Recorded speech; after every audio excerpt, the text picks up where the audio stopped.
Hello मेरे प्यारे बच्चों, स्वागत है एमके सर इंस्पिरेशन के एक और बेहतर वीडियो में। सो माय डियर स्टूडेंट, आज की ये वीडियो आज तक की सबसे बेस्ट वीडियो है। वो क्यों है अभी आपको पता चल जाएगा। आज के इस वीडियो में हम क्लास 12th फिजिक्स के संपूर्ण किताब के 3 अंक वाले प्रश्नों को देखेंगे। और आपको बता दें बच्चों, जो आपके 3 अंक वाले जो प्रश्न होंगे उनकी संख्या होगी 10 क्वेश्चन होंगे बच्चों, और प्रत्येक क्वेश्चन आपका 3 नंबर का होगा। इस तरह से रसगुल्लों आपके 30 नंबर, यानी आज के इस वीडियो को देखने के बाद आपके 30 नंबर पक्के होने वाले हैं। और इस वीडियो के लिए बहुत ज़्यादा मेहनत लगी है रसगुल्लों, इसलिए प्लीज़ इस वीडियो को ज़्यादा प्यार देना। और आज के लाइक का जो टारगेट हम रख रहे हैं 2000 लाइक। 2000 लाइक देखते हैं आप लोग करते हैं या फिर नहीं। और इस वीडियो को देखने का बेनिफिट क्या है, एक तो बच्चों इसमें हैंड राइटिंग नोट्स, हम अपनी हैंड राइटिंग नोट्स प्रोवाइड कराएंगे आपको।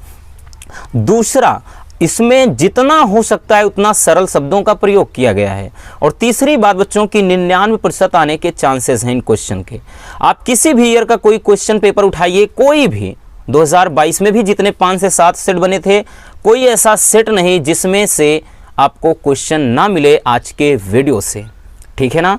और दूसरा भैया, बिना पैसे के ऐसा कंटेंट मिल रहा है, ठीक। तो चलिए हम देख लेते हैं 3 नंबर वाले प्रश्नों को कि किस तरह से हमारे क्वेश्चन पूछे जाएंगे। चलिए पहला क्वेश्चन कह रहा बच्चों कि वैद्युत क्षेत्र की तीव्रता की परिभाषा, मात्रक व विमा लिखिए, ठीक है ना। तो चलिए देखते हैं, बहुत ही सिंपल है। हमने किसी भी ऐसा नहीं, क्वेश्चन बैंक में आप मिलाएंगे तो परिभाषा एकदम अलग ही मिलेगी। और आपको पता होगा कि हम बहुत ही सरल शब्दों का प्रयोग करते हैं, इसलिए बच्चों वीडियो को कंप्लीट जरूर देख लेना, क्योंकि आपके पास इतना वक्त नहीं है कि अब आप आराम से एक एक चैप्टर अच्छे से पढ़ें, ठीक है ना। चलिए, वैद्युत क्षेत्र की तीव्रता क्या है बच्चों। जब देखिए ध्यान से समझना कि वैद्युत क्षेत्र में किसी बिंदु पर रखे धन परीक्षण आवेश पर लगने वाले बल की तीव्रता को क्या कहते हैं, वैद्युत क्षेत्र की तीव्रता कहते हैं। मतलब इसको समझते हैं, ठीक है ना। ध्यान से समझना बच्चों। जैसे मान लेते हैं बच्चों, एक क्या है, वैद्युत क्षेत्र है, एक वैद्युत क्षेत्र ई है, और इसमें कोई बिंदु है यहाँ पर, और इस बिंदु पर हमने एक रसगुल्लों धन परीक्षण आवेश रख दिया है। क्यों नोट से दर्शाते हैं, ये एक धन परीक्षण आवेश रख दिया है। और ये एक वैद्युत क्षेत्र है, तो इस धन परीक्षण आवेश पर क्या होगा बच्चों, बल कार्य करेगा, है ना। बल क्या करेगा, कार्य करेगा, ठीक है ना। तो वही तो कह रहा है ना कि वैद्युत क्षेत्र में किसी बिंदु पर स्थित धन परीक्षण आवेश पर लगने वाले जो बल की तीव्रता, यानी जितना बल लगेगा उसी को अपन क्या बोलते हैं, वैद्युत क्षेत्र की तीव्रता कहते हैं, ठीक है ना। देखिए वही तो कहा गया है ना कि वैद्युत क्षेत्र में किसी बिंदु पर रखे धन परीक्षण आवेश पर लगने वाले बल की तीव्रता को वैद्युत क्षेत्र की तीव्रता कहते हैं। और इसे ई से दर्शाते हैं, ई बराबर F/Q0, जहां F क्या है बच्चों, बल है, Q0 क्या है, धन परीक्षण आवेश है। मात्रक क्या हो जाएगा, बल का मात्रक न्यूटन, अपान यहां से करेंगे आवेश, मतलब ये आवेश है तो आवेश का मात्रक कूलाम, न्यूटन प्रति कूलाम। विमा क्या होगा, mL/T के घात -3 A के घात -2। अगर आपको नहीं पता तो विमा कैसे निकालेंगे, क्योंकि F/Q होता है बच्चों, और F यानी बल का जो विमा होता है, बल का विमा होता है mL/T के घात -2, और Q बराबर I/T होता है, तो I का एम्पियर हो जाएगा, और T का क्या हो जाएगा, T, तो इसको AT भी लिखेंगे। और यही बच्चों जब ऊपर चला जाता है mL, उसके बाद T के घात ये जाएगा, तो mL/T के घात -3 हो जाएगा, और A की घात -1 हो जाएगा। तो इस तरह से आप इसका विमा भी निकाल लेंगे। और यहाँ से इसकी जो राशि हो जाएगी, राशि कौन सी है, वो है सदिश राशि, ठीक है ना। तो चलिए इसको स्क्रीनशॉट कर लीजिए, उसके बाद हम अगला क्वेश्चन देखते हैं। चलिए दूसरा क्वेश्चन क्या है बच्चों, कूलाम के नियम की व्याख्या कीजिए। कूलाम के नियम की व्याख्या करना है, ठीक है ना। चलिए क्या कहता है, पहले कूलाम का नियम क्या कहता है उसको देख लीजिए, उसके बाद हम आपको अच्छे से समझाते हैं। कह रहा है कि कूलाम के नियम के अनुसार दो बिंदु आवेशों के बीच लगने वाला वैद्युत बल, अब देखिए बच्चों चाहे वो प्रतिकर्षण बल हो या आकर्षण, दोनों हो सकता है, ठीक है ना। तो दो बिंदु आवेशों के बीच लगने वाला वैद्युत बल दोनों आवेशों के गुणनफल के समानुपाती तथा उनके बीच की दूरी के वर्ग के व्युत्क्रमानुपाती होता है, ठीक है ना। जैसे समझिए एक बिंदु यहाँ पर है बच्चों और एक बिंदु यहाँ है, और मान लेते हैं इसको अपन क्या है, हम मान लेते हैं A है और ये B है। दो बिंदु आवेश हैं और इन पे क्रमशः Q1 और Q2 आवेश, ठीक है ना, पड़े हैं दोनों बिंदु पर, और इनके बीच की जो दूरी है बच्चों वो है R। तो कूलाम का नियम यही तो कहता है कि इनके बीच जो बल लगेगा वो बल क्या होगा, दोनों आवेशों के गुणनफल के यानी Q1 इंटू Q2 के अनुक्रमानुपाती होता है। और अगला कह रहा बच्चों कि यही जो बल है, इनके बीच जो बल लगेगा F, वो इनके बीच की दूरी के वर्ग के व्युत्क्रमानुपाती होता है। जब इसको अपन मिला देंगे बच्चों तो F अनुक्रमानुपाती Q1 Q2 अपान R स्क्वायर, या इसी को अपन लिख सकते हैं F बराबर, जब ये आप अनुक्रमानुपाती का चिन्ह हटाते हैं बच्चों तो यहाँ पर कोई कांस्टेंट यानी नियतांक हो जाता है, K नियतांक है तो K हो गया और Q1 Q2 अपान R स्क्वायर। और K के स्थान पर बच्चों इसी को हम क्या लिखते हैं, K के स्थान पर लिखते हैं कितना, यानी F बराबर इसी K को यानी नियतांक को 1/4 पाई एप्सिलॉन नॉट लिखते हैं। और यहाँ पर हम K भी लिख सकते हैं, ठीक है ना। कब, जब ये मतलब ध्यान से समझना, एक परावैद्युतांक K परावैद्युतांक वाले माध्यम में स्थिर हो, यानी ये दोनों रखे हो, ठीक, तब यहाँ पर हम K लिख सकते हैं, ठीक। तो यहाँ पर आप इसको लिखेंगे कैसे बच्चों कि F बराबर 1/4 पाई एप्सिलॉन नॉट K और Q1 Q2 अपान R स्क्वायर, ठीक है ना। और जहां पर 1/4 पाई एप्सिलॉन नॉट का वैल्यू कितना होता है, 9 × 10⁹ न्यूटन मीटर स्क्वायर प्रति कूलाम स्क्वायर, ठीक है ना। तो एक नंबर में भी ये पूछा जाता है। और यहाँ पर बच्चों हम देखिए वायु के लिए जब बात होता है, ठीक है ना, जब क्या है वायु के लिए K बराबर परावैद्युतांक को हम क्या रखते हैं बच्चों, 1 रख देते हैं।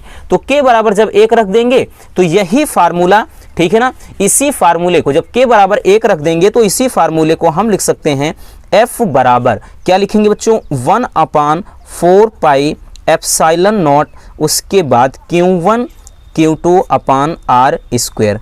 इस फार्मूले को ऐसे अपन लिख सकते हैं, ठीक है ना। जब K परावैद्युतांक वाले माध्यम में रखा हो तो यहाँ पे K लगा देंगे, बाकी जब K बराबर 1 रख देंगे तो ये हो जाएगा, ठीक है ना। तो ये है कूलाम का नियम, इसको स्क्रीनशॉट कर लीजिए, फिर हम अगला क्वेश्चन देखते हैं, ठीक है ना। चलिए अब हम देख लेते हैं तीसरा क्वेश्चन। तीसरा क्वेश्चन काफ़ी ज़्यादा इंपॉर्टेंट है बच्चों और कई बार ये लगातार पूछा गया है, ठीक है ना। ये मोस्ट इंपॉर्टेंट है, ठीक। कभी कभार ये 5 नंबर में भी पूछ लेता है एक सवाल ऐड करके, ठीक, न्यूमेरिकल ऐड करके, ठीक है ना। चलिए क्वेश्चन क्या कह रहा है, क्वेश्चन है बच्चों, चलिए क्वेश्चन क्या है, क्वेश्चन है बच्चों कि एक समान वैद्युत क्षेत्र में द्विध्रुव पर लगने वाला, एक समान वैद्युत क्षेत्र में है, यहाँ पर वैद्युत क्षेत्र में द्विध्रुव पर लगने वाले बल आघूर्ण का व्यंजक प्राप्त कीजिए। चलिए इसको हम अच्छे से समझ लेते हैं। अब देखिए बच्चों, एक वैद्युत द्विध्रुव AB है, एक वैद्युत द्विध्रुव AB क्या है बच्चों, प्लस Q आवेश तथा माइनस Q आवेश से बना है, ठीक है ना। जो क्या है वैद्युत क्षेत्र, एक समान वैद्युत क्षेत्र E में रखा गया है और इसके बीच की जो लंबाई है बच्चों वो है 2L, ठीक है ना। और इनके बीच क्या है, इन आवेशों पर विपरीत प्रकार का बल लगता है और यही बल इसे घुमाने का प्रयास करता है। तो इसको लिखेंगे कैसे, थोड़ा लिखना पड़ेगा आपको कि माना एक वैद्युत द्विध्रुव माइनस Q तथा प्लस Q आवेश से बना है और यह एक समान वैद्युत क्षेत्र E में रखा गया है, ठीक है ना, जिस पर एक बल युग्म कार्य करता है। देख रहे हैं F इधर है F, तो भाई एक बल युग्म कार्य करता है जो इसे क्या करता है बच्चों, घुमाने का प्रयास करता है। अब हम निकालेंगे इसके लिए बल आघूर्ण का व्यंजक।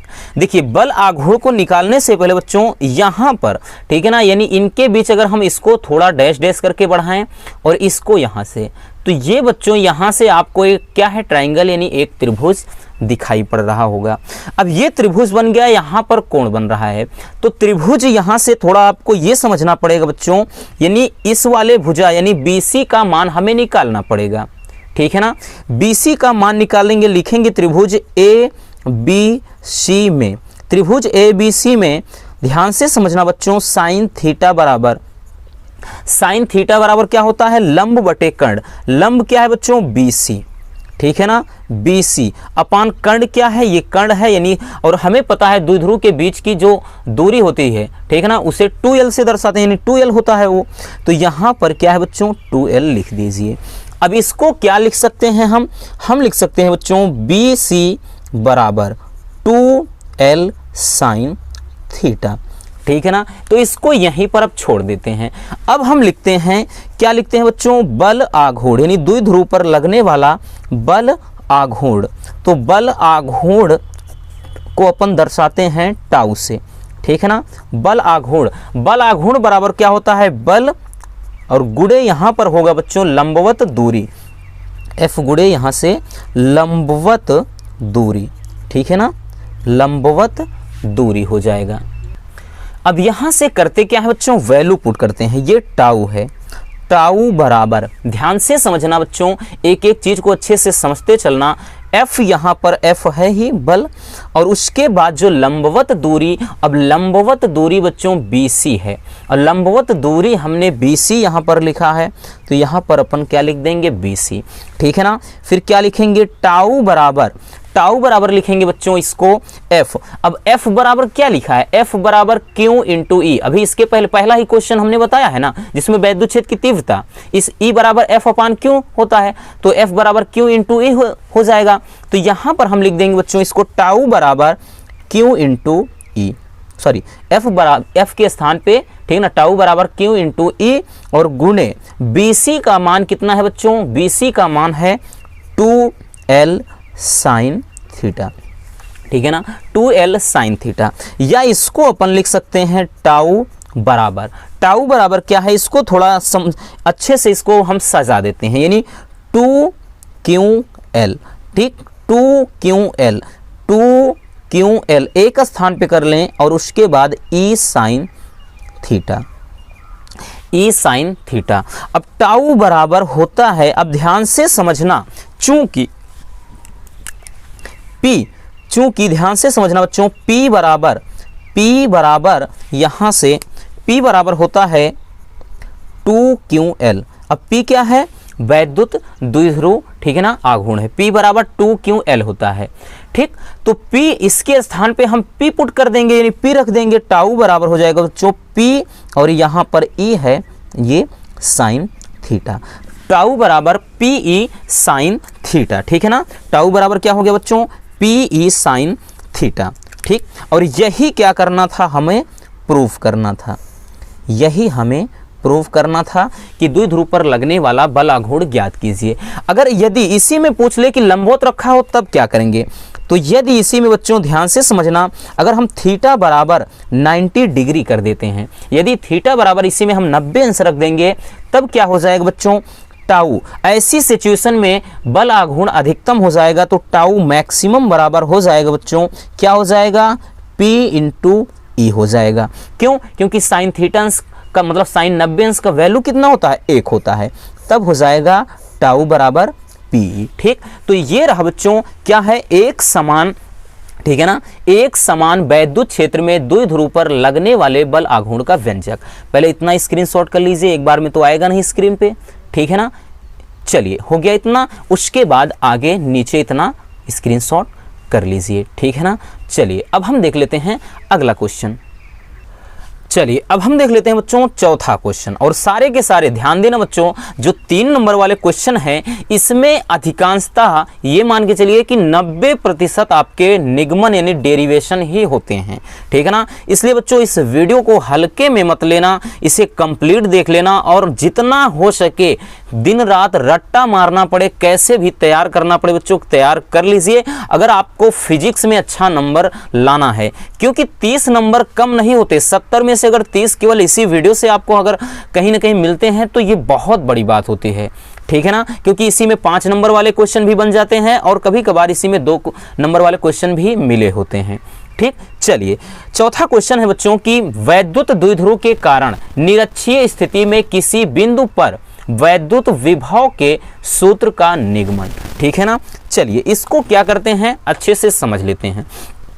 कह रहा है कि वैद्युत द्विध्रुव के कारण निरक्षीय स्थिति में किसी बिंदु पर वैद्युत विभव के लिए, अच्छी में हमने बताया 5 नंबर में पूछा जाता है, लॉन्ग में उसको हमने बताया है। ठीक है ना, तो चलिए इसको देख लेते हैं। माना बच्चों ए बी एक वैद्युत द्विध्रुव है। ठीक है ना, जो क्या है हमें पता है कि भाई ये 2l से बना होता है। अगर इसके मध्य बिंदु पर हम O कर देंगे तो बच्चों आधी दूरी इधर L हो जाएगा और इधर भी आधी L हो जाएगा, और O से R दूरी पर एक बिंदु P है यहाँ पर। उसके बाद जब हम इसको डैश डैश करके यहाँ पर मिलाएंगे तो यहाँ पर एक ट्राइंगल बन गया, यानी 2 समरूप त्रिभुज, इधर POA और इधर POB, 2 समरूप त्रिभुज बन गए हैं।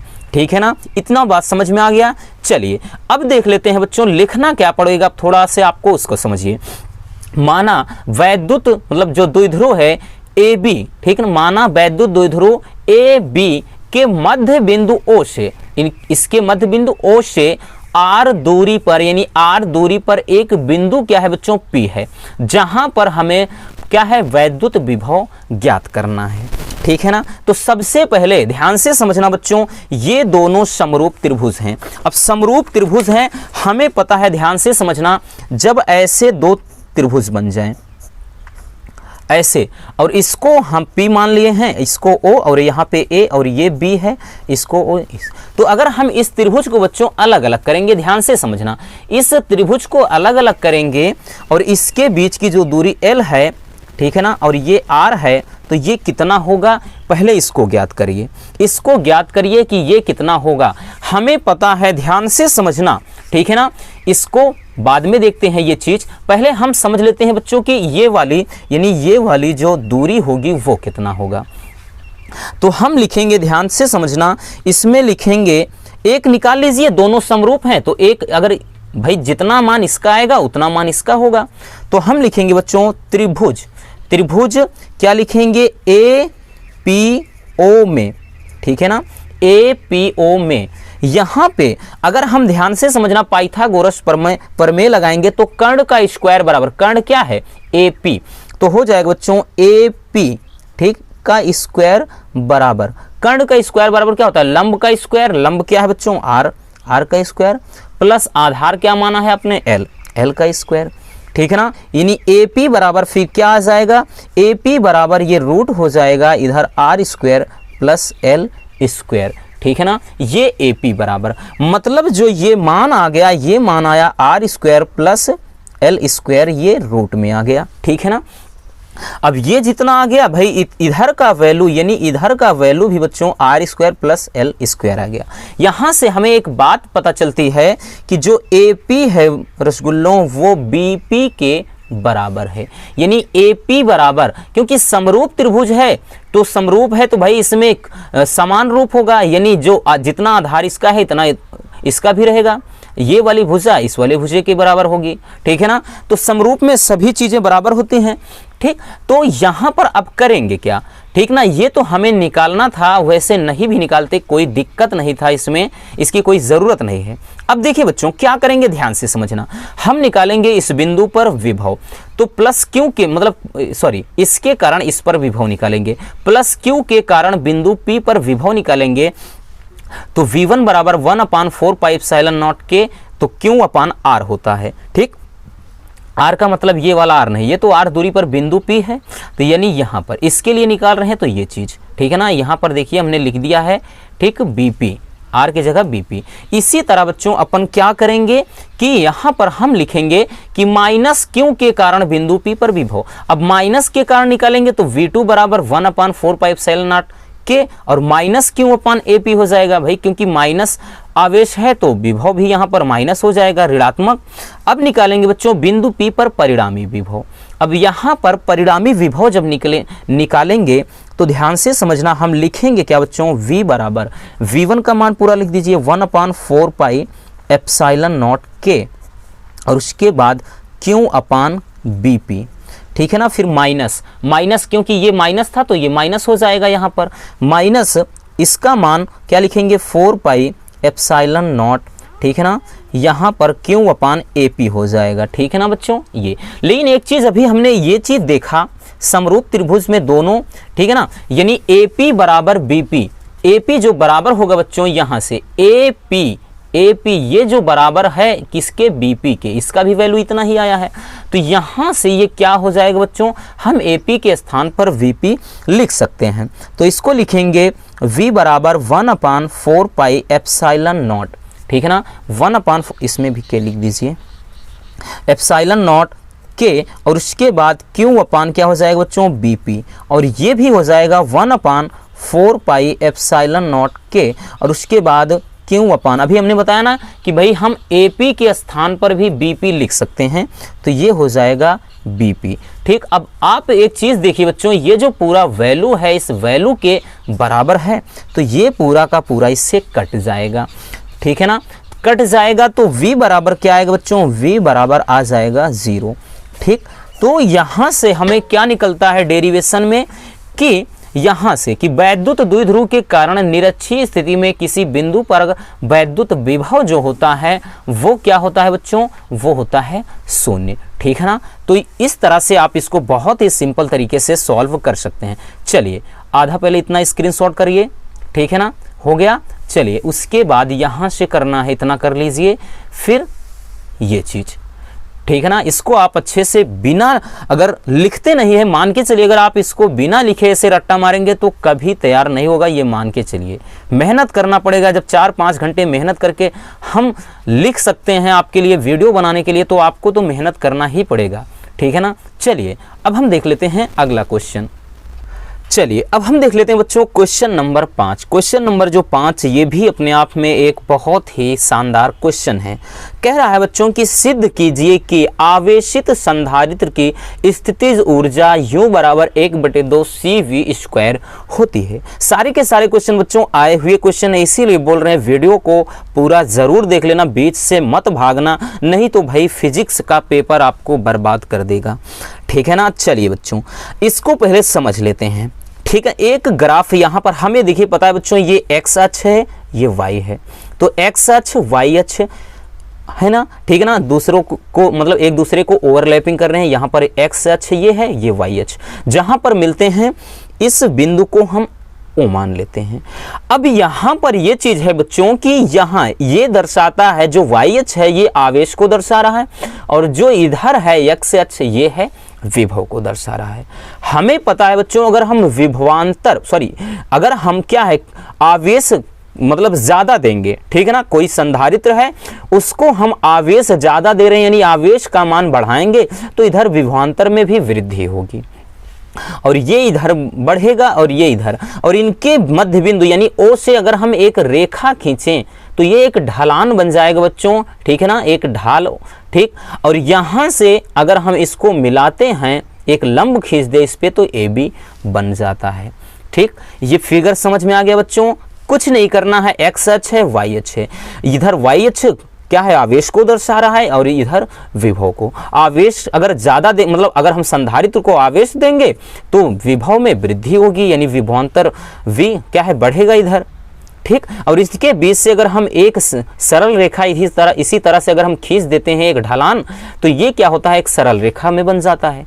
तो लिखेंगे क्या बच्चों, माना संधारित्र की धारिता C है तथा इसे Q आवेश देने पर इसका विभवांतर V हो जाता है। आपने Q आवेश दिया, विभवांतर V हो गया।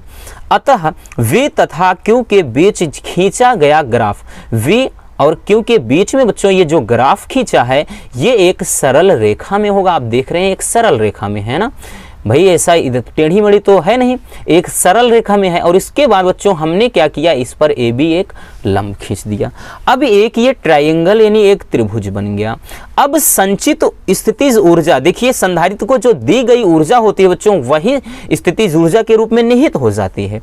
अब हम जो स्थितिज ऊर्जा निकालेंगे, स्थितिज ऊर्जा होगा क्या बच्चों, जो स्थितिज ऊर्जा होगा वो त्रिभुज OAB, ठीक ना, त्रिभुज OAB के क्षेत्रफल के बराबर होगा, क्यों? क्योंकि अभी हम आपको बताएं कि जो संधारित्र को दी गई जो ऊर्जा होती है वो स्थितिज ऊर्जा के रूप में निहित हो जाती है। तो आप ऊर्जा ही तो दे रहे हैं, इसको क्यों आवेश दे रहे हैं, तो विभवांतर V हो जा रहा है।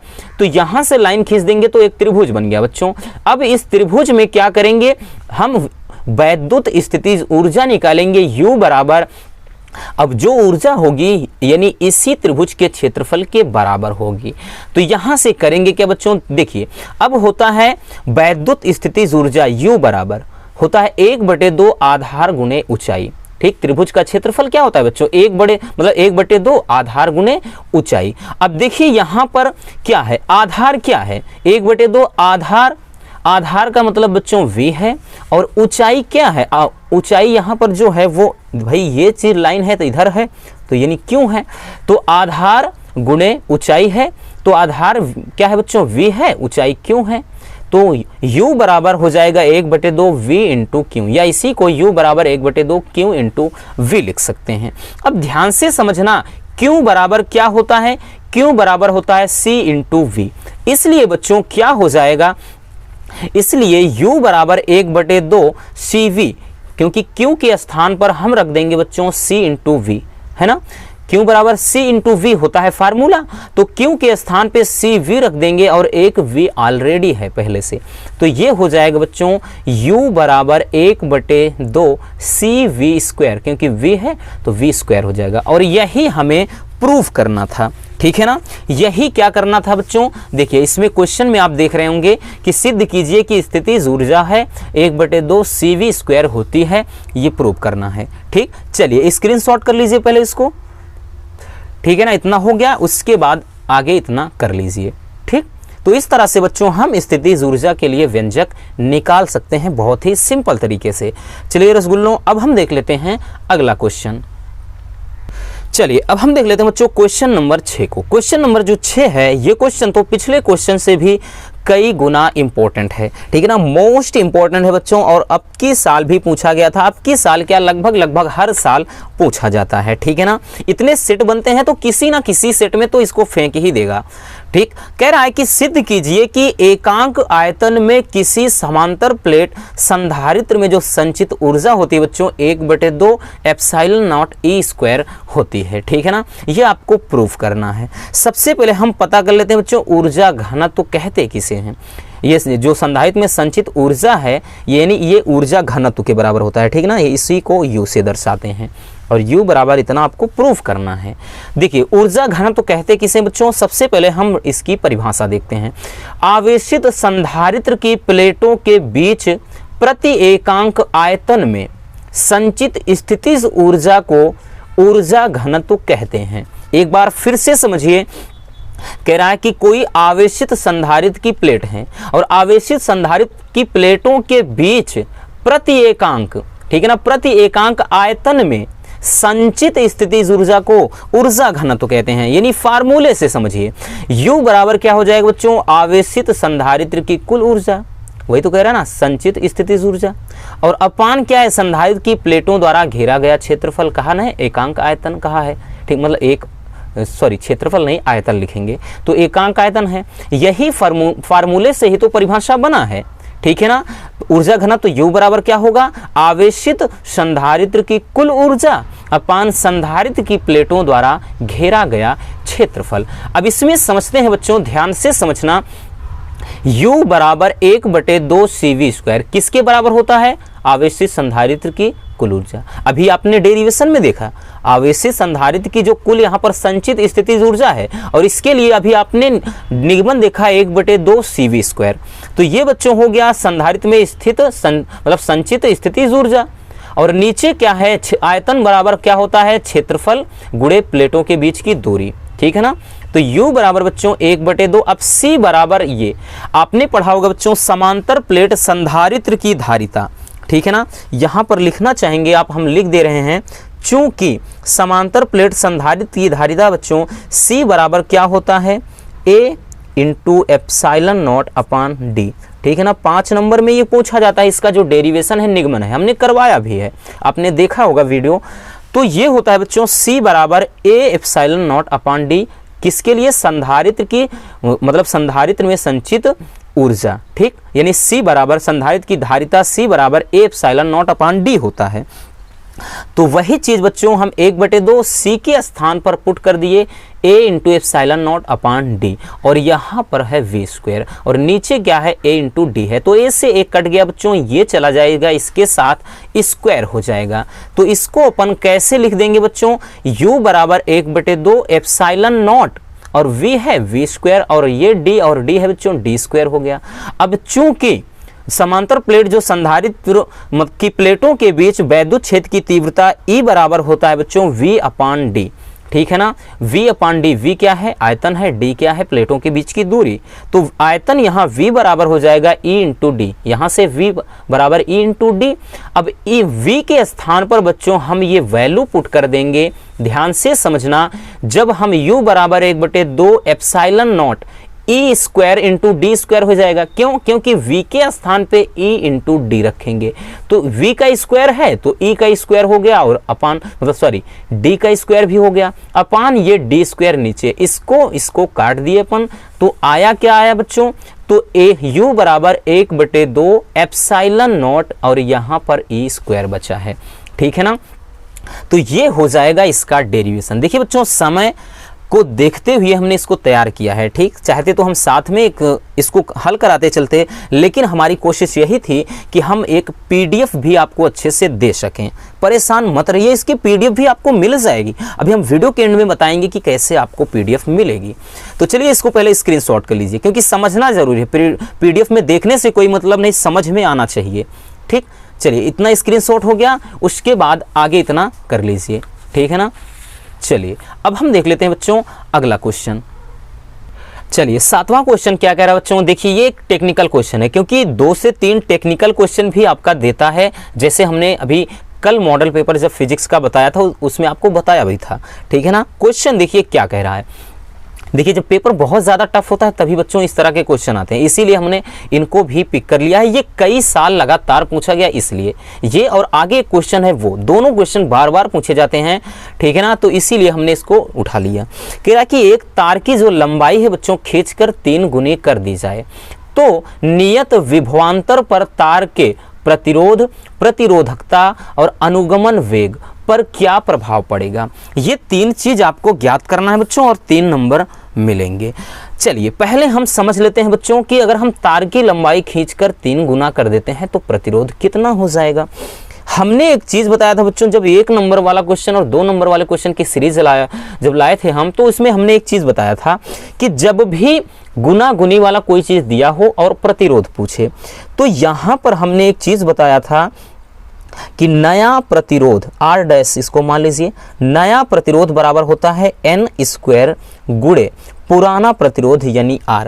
ये आप फार्मूला हम बोल रहे हैं, लिख लीजिए अगर आपको नहीं पता है, ठीक है ना। किताब में अगर इस क्वेश्चन को आप देखेंगे तो बहुत ही ज़्यादा लंबा 1-2 पेज में लगाया है, लेकिन हम चुटकियों में भी आपको बताएंगे। आप मिनटों में, सेकंडों में अगर आपको लगाना नहीं आता तो आज के इस कॉन्सेप्ट को देखने के बाद आप मिनटों में और चुटकियों में, सेकंडों में इसे लगा लेंगे, ठीक है ना। ये कह रहा है बच्चों, देखिए प्रतिरोध, नया प्रतिरोध बराबर होता है बच्चों N स्क्वायर गुणे पुराना प्रतिरोध। अब कह रहा है कि नया प्रतिरोध यानी यही चीज कि हमें R डैश निकालना है, और N होता है जो गुना गुनी, यानी कितना गुना बच्चों, 3 गुना कह रहा है तो 3 का स्क्वायर कर दीजिए। और पुराना प्रतिरोध बच्चों क्या है, R ही है, उसमें तो दिया नहीं है कितना है, नहीं दिया होता है 1, 2, 3, 4 ओम कुछ, तो यह वैल्यू पुट कर देते हम। तो यहां से बच्चों ये क्या आ जाएगा, ध्यान से समझना, R डैश यानी जो प्रतिरोध हो जाएगा 3 त्रिका 9 और यहां से R। तो क्या हो गया रसगुल्लों, आंसर आ गया कि जो प्रतिरोध होगा, ठीक है ना, प्रतिरोध क्या हो जाएगा, प्रतिरोध जो हो जाएगा पुराने प्रतिरोध का यानी 9 गुना हो जाएगा, ठीक है ना, 9 गुना। ठीक, अब दूसरा क्या कह रहा है कि प्रतिरोधकता क्या होगा। दूसरा प्रतिरोधकता, तो प्रतिरोधकता पर कोई प्रभाव नहीं पड़ेगा बच्चों, ठीक है ना। लिखेंगे प्रतिरोधकता पर कोई प्रभाव नहीं पड़ेगा, कोई प्रभाव नहीं पड़ेगा। अब ऐसा क्यों होगा, ऐसा क्यों होगा थोड़ा समझिए, ध्यान से समझना बच्चों कि जो तार की प्रतिरोधकता होती है वो तार पर नहीं, यानी धातु की जो प्रतिरोधकता होती है वो तार पर नहीं बल्कि तार के पदार्थ पर निर्भर करती है। हमने क्या बताया कि प्रतिरोधकता तार पर या चालक पर नहीं बल्कि चालक के पदार्थ पर निर्भर करती है, इसलिए प्रतिरोधकता पर कोई प्रभाव नहीं पड़ेगा। और तीसरा चीज क्या निकालना है बच्चों, तीसरी चीज जो ज्ञात करना है आपको वो कह रहा है अनुगमन वेग पर क्या प्रभाव पड़ेगा, यानी V सफिक्स D। तो जो अनुगमन वेग होता है बच्चों वो लंबाई के व्युत्क्रमानुपाती होता है, ठीक है ना, लंबाई के व्युत्क्रमानुपाती होता है। इस तरह से अनुगमन जो वेग हो जाएगा वो, भाई लंबाई कितना है 3 गुना बोला था, तो लंबाई है 3 गुना तो 1/3, तो क्या हो जाएगा यहां पर लिखेंगे कि अनुगमन वेग, अनुगमन वेग बच्चों कितना 1/3 हो जाएगा, अनुगमन वेग 1/3 हो जाएगा, ठीक है ना। तो ये रहे ठीक तीनों आंसर। प्रतिरोधकता यानी प्रतिरोध क्या हो जाएगा 9 गुना, और प्रतिरोधकता पर कोई प्रभाव नहीं पड़ेगा, क्यों, क्योंकि प्रतिरोधकता चालक पर नहीं बल्कि चालक के पदार्थ पर निर्भर करती है, ठीक है ना। और तीसरा है अनुगमन वेग, अनुगमन वेग लंबाई, तार की लंबाई के व्युत्क्रमानुपाती होता है, ठीक है ना। तो अनुगमन वेग क्या हो जाएगा 1/3। अब इसी पर क्वेश्चन बच्चों चाहे 4 गुना कर दे, 2 गुना कर दे, आधा कर दे, आप इसी तरह से लगा पाएंगे, ठीक है ना। चलिए इसको स्क्रीनशॉट कर लीजिए, उसके बाद हम बच्चों अगला क्वेश्चन देखते हैं, ठीक है ना। चलिए अब हम देख लेते हैं बच्चों क्वेश्चन नंबर 8। ये क्वेश्चन आप ताला लगा करके रखिए, नहीं तो धोखा खा जाएंगे। भाई किसके किस्मत में ये क्वेश्चन होगा वो तो पेपर पाने के बाद पता चलेगा आपको, लेकिन बच्चों अगर हम इस क्वेश्चन की बात करें तो 2019, 20, 21, 22 लगातार पूछा गया है। बस अंतर क्या किया है, 2021 में तो सेम क्वेश्चन आया था, 2022 में ये क्वेश्चन में बच्चों यहाँ पर 5, 3, 1 कर दिया था, बस 1, 3, 5, यानी यहाँ पर 3, 2, 1 है तो 5, 3, 1 दे दिया है। अभी कल हमने मॉडल पेपर में इस क्वेश्चन के बारे में जिक्र किया था। कह रहा है बच्चों कि एक ही धातु के 3 तारों की लंबाइयों तथा द्रव्यमानों का अनुपात क्रमशः 3:2:1 तथा 1:2:3 है, तो तारों के प्रतिरोधों का अनुपात क्या होगा।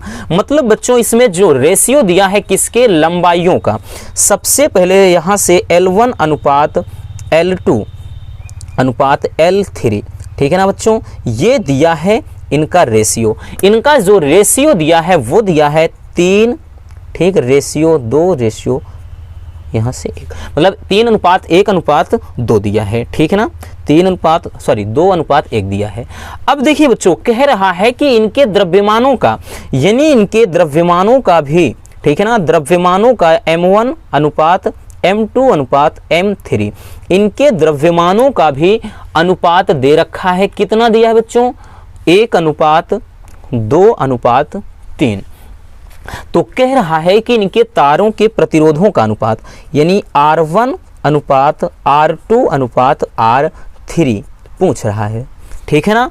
आप अगर इसको क्वेश्चन बैंक में सॉल्यूशन इसका देखिए तो लगभग 1 पेज का सॉल्यूशन खींच कर ले गया है, लेकिन हम आज आपको बताएंगे आप चुटकियों में इसको सॉल्व कर सकते हैं।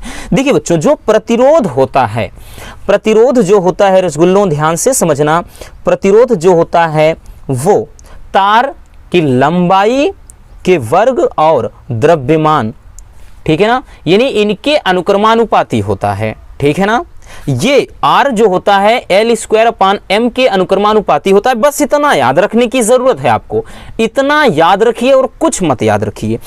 तो इसी तरह बच्चों क्या हो जाएगा, हम प्रत्येक का अगर हम निकालना चाहेंगे, ध्यान से समझना, जब R1:R2:R3 निकालना चाहेंगे बच्चों तो क्या हो जाएगा ना, क्या होगा L1²/M1, ठीक है ना। इसी तरह क्या हो जाएगा बच्चों L2²/M2 होगा, फिर उसके बाद L3²/M3, ठीक। इज दैट क्लियर, इतना क्लियर हो गया बच्चों।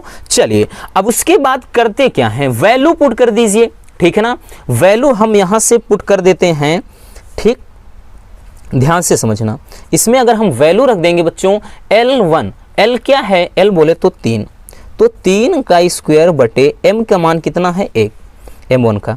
अनुपात करेंगे L2 का मान कितना है बच्चों 2 है, तो 2 का स्क्वायर करेंगे और भाई साहब m2 कितना है, m2 है 2। अनुपात करेंगे बच्चों L3 मतलब 1 का स्क्वायर और नीचे क्या हो जाएगा बच्चों m3 यानी 3।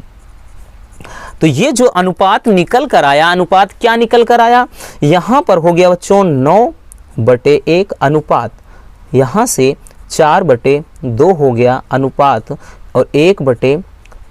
देखिए अगर हमें क्या करना है, इसको हटाना, आप यहां पर भी आंसर लिख सकते थे, लेकिन इसको हटाना है तो भाई हम ऐसी संख्या का गुणा कर देते हैं सब में कि एकदम नीचे क्या है कोई संख्या ना रह जाए, ठीक है ना। तो हम क्या कर देते हैं, ध्यान से समझना, हम कर देते हैं बच्चों कितना, इसमें हम सब में देखिए, हाँ सब में हम गुणा कर देते हैं 3 से, सब में अगर हम गुणा कर देंगे 3, देखिए ऐसा क्यों किया जाता है, 9/1 है गुणे 3 कर दीजिए, अनुपात 4/2 है गुणे 3 कर दीजिए और 1/3 है गुणे 3 कर दीजिए। अगर आपने अनुपात पढ़ा होगा, अब देखिए ये तो 2 दूना 4 हो गया बच्चों, ये 3 से 3 कट गया, जो रेशियो निकल कर आया कितना 27 यहाँ से आगे बच्चों 27 अनुपात, ठीक है ना 6/1। यही क्या हो जाएगा, यही हो जाएगा बच्चों आपका R1 अनुपात R2 अनुपात क्या R3, ठीक है ना। यही रेशियो निकल कर आएगा और यही हमारा आंसर हो जाएगा। तो है ना मजेदार, बहुत ही सिंपल है। ये तो आपको हम लिखने के लिए यहाँ पूरा लिखा उसके बाद समझाया, नहीं तो आप बहुत ही अच्छी तरह से इसे बहुत ही आसानी से चुटकियों में सॉल्व कर सकते थे, ठीक है ना। इस क्वेश्चन को अच्छे से समझ लेना बच्चों, बहुत ही ज़्यादा महत्वपूर्ण क्वेश्चन है कि 2021 में भी आया था, 20 में भी आया था, 19 और उसके बावजूद में भी 22 में भी दे दिया, तो 23 में ऐसा नहीं कि ना आए, ठीक है ना। टेक्निकल क्वेश्चन है इसलिए क्योंकि इसका अक्सर लोग बहुत ही लंबा इसका सॉल्यूशन बताते हैं, लेकिन हम आपको यहाँ से बहुत ही सरल तरीके से बताए हैं कि आपको इसी तरह से सॉल्व करना है। चलिए स्क्रीनशॉट कर लीजिए, पहले क्वेश्चन देख लीजिए, ठीक है ना, और उसके बाद इसका सॉल्यूशन, ठीक है ना। चलिए अब हम देख लेते हैं बच्चों अगला क्वेश्चन। चलिए नेक्स्ट क्वेश्चन है बच्चों, किरचॉफ का नियम लिखिए, यानी किरचॉफ के नियम लिखिए। 2022 में भी आया है और उसके पहले भी लगातार पूछा जाता रहा है, ठीक है ना। क्योंकि 3 नंबर वाला क्वेश्चन है तो भाई देगा कहाँ से, वही देगा। इसमें कह रहा है बच्चों कि किरचॉफ के नियम को लिखिए। देखिए किरचॉफ के जो नियम होते हैं बच्चों 2 नियम हैं, किरचॉफ के 2 नियम हैं, ठीक है ना। पहला नियम क्या है बच्चों, तो पहला नियम है, इसको बोलते हैं धारा का नियम या संधि का नियम, ठीक है ना, धारा का नियम या फिर संधि का नियम। तो पहला नियम क्या कहता है बच्चों, इसको देख लीजिए, ठीक है ना। अगर हम बात करें 2021 में तो ये 5 नंबर में पूछ लिया था, लेकिन है क्वेश्चन 3 नंबर वाला, ठीक है ना। तो भाई हमें ही फायदा है अगर 5 नंबर में पूछ लेता है। चलिए क्वेश्चन में अब इसको कैसे लिखेंगे, ठीक है ना, कि किरचॉफ का जो प्रथम नियम है क्या कहता है, ध्यान से समझना बच्चों, इसके बाद इसके हम गणितीय फार्मूले को लिखते हैं। देखिए प्रथम जो नियम है वो क्या कहता है कि इस नियम के अनुसार किसी परिपथ में किसी भी संधि पर मिलने वाली समस्त धाराओं का बीजगणितीय योग 0 होता है।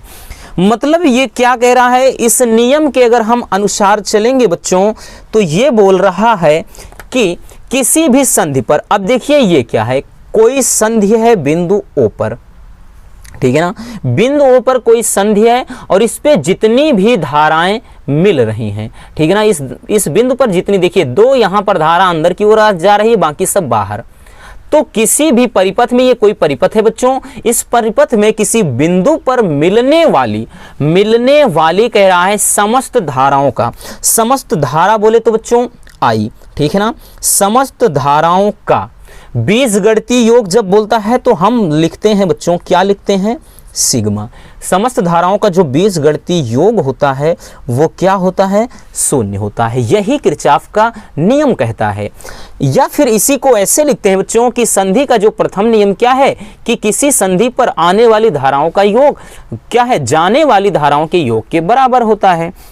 यानी क्या है, आगमित धारा, ठीक है बच्चों, आगमित धारा का मतलब आने वाली धारा, ठीक है ना, आगमित धारा बराबर निर्गत धारा, ठीक, निर्गत धारा। और इस पे न्यूमेरिकल भी पूछा जाता है, लेकिन हम यहाँ पर न्यूमेरिकल नहीं रखे हैं, भी सारे के सारे इंपॉर्टेंट डेरिवेशन ही रखे हैं। देखिए आगमित धारा मतलब बच्चों कि इस संधि पर जितनी धाराएं हैं, ठीक, आगमित जो धारा का योग होगा और वो क्या होता है बच्चों, निर्गत धारा के योग के बराबर होता है। तो यहां पर अगर हम देखेंगे बच्चों, अंदर की ओर आने वाली धारा कौन कौन सी है, I1 है, I2। तो हम इसको लिख सकते हैं बच्चों I1 प्लस I2 बराबर क्या है, बाहर जाने वाली धारा क्या है, I3 I4 I5। तो ये हो जाएगा बच्चों I3 I4 प्लस I5। यही क्या है, यही है बच्चों आपका, ठीक है ना, ये जो नियम है यही नियम है किरचॉफ का प्रथम नियम। और किरचॉफ का जो प्रथम नियम है आवेश संरक्षण के सिद्धांत पर कार्य करता है या आधारित होता है। समझ में आ गया ना कि किरचॉफ का नियम क्या कहता है। जो प्रथम नियम कहता है बच्चों कि किसी संधि पर मिलने वाली समस्त धाराओं का बीजगणितीय योग शून्य होता है, अर्थात किसी संधि पर आने वाली धाराओं का योग निर्गत धाराओं के योग के बराबर होता है। तो अंदर आने वाली धारा I1 प्लस I2 है, ये बराबर है जाने वाली धाराओं यानी बाहर निकलने वाली धाराओं के योग के बराबर होता है। ठीक है ना। तो पहला नियम स्क्रीनशॉट कर लीजिए। उसके बाद बच्चों हम देखते हैं दूसरा नियम। चलिए हो गया। अब दूसरा नियम देखते हैं। दूसरा नियम क्या कह रहा है बच्चों, दूसरे नियम को हम बोलते हैं वोल्टता नियम या बंद पाश का नियम कहते हैं। ठीक है ना। चलिए ये क्या कहता है, ध्यान से समझना कि इस नियम के अनुसार यानी किरचॉफ के द्वितीय नियम के अनुसार किसी परिपथ के किसी बंद पाश में, अब दो बंद पाश हैं बच्चों, एक बंद पाश यहाँ पर ये हम मान लेते हैं और ये दूसरा बंद पाश है। तो किसी कह रहा है परिपथ में, ठीक है ना, किसी परिपथ के किसी बंद पास, ये दो बंद पास हैं। ठीक है ना। अगर आप देखेंगे तो एक यहाँ पर है और एक दूसरा है बंद पास। तो बंद पास के विभिन्न भागों में बहने वाली धारा है। ठीक है ना, यानी इसमें देखिए I बह रही है तथा संगत प्रतिरोध R1 है का बीजगणितीय जो हाँ रुको कहाँ गया भाई, हाँ ये जो R है बच्चों और ये I है, यानी धारा और संगत प्रतिरोध के गुणनफल का जो बीजगणितीय योग होता है इस पाश में लगे विद्युत वाहक बल यानी E है ना, विद्युत वाहक बलों के बीजगणितीय योग के बराबर होता है। मतलब इसको गणितीय रूप में आप समझिए, बहुत ही अच्छी तरह से समझ पाएंगे। इतना ज़्यादा जो लिखने में आपको लग रहा होगा कठिन है, कुछ भी नहीं कठिन है बच्चों। हमने क्या बताया, ये दो बंद पाश है। ठीक, कह रहा है कि किसी बंद पाश के, ठीक है ना, बंद पाश के प्रत्येक भाग में बहने वाली धारा, तो बहने वाली धारा हमने I लिख लिया बच्चों, और इसके संगत प्रतिरोध R है का गुणनफल है तो बच्चों क्या लगा, गुणा लगा दिया। तो धारा तथा प्रतिरोध का गुणनफल का बीजगणितीय योग बोले तो बच्चों सिग्मा। बीजगणितीय योग जो होता है वो किसके बराबर होता है, इस बंद पाश में लगे विद्युत वाहक बल यानी E के बीजगणितीय योग के बराबर होता है। तो भाई साहब इसमें हमने नया क्या लिखा, कुछ नया आपको मिला बच्चों, नहीं मिला ना। यही तो कह रहा है कि प्रत्येक बंद पाश के विभिन्न भाग में बहने वाली धारा और प्रतिरोध के जो गुणनफल का यानी गुणे का बीजगणितीय योग इस पास में लगे विद्युत वाहक बल के बीजगणितीय योग के बराबर होता है। भाई यही तो कह रहा है ना। अब इसको बच्चों अगर हम लिखना चाहेंगे, इन दोनों में अगर हम समीकरण के रूप में लिखना चाहेंगे तो I1 भाई पहले में देखिए इसमें दो समीकरण के रूप में बन सकते हैं।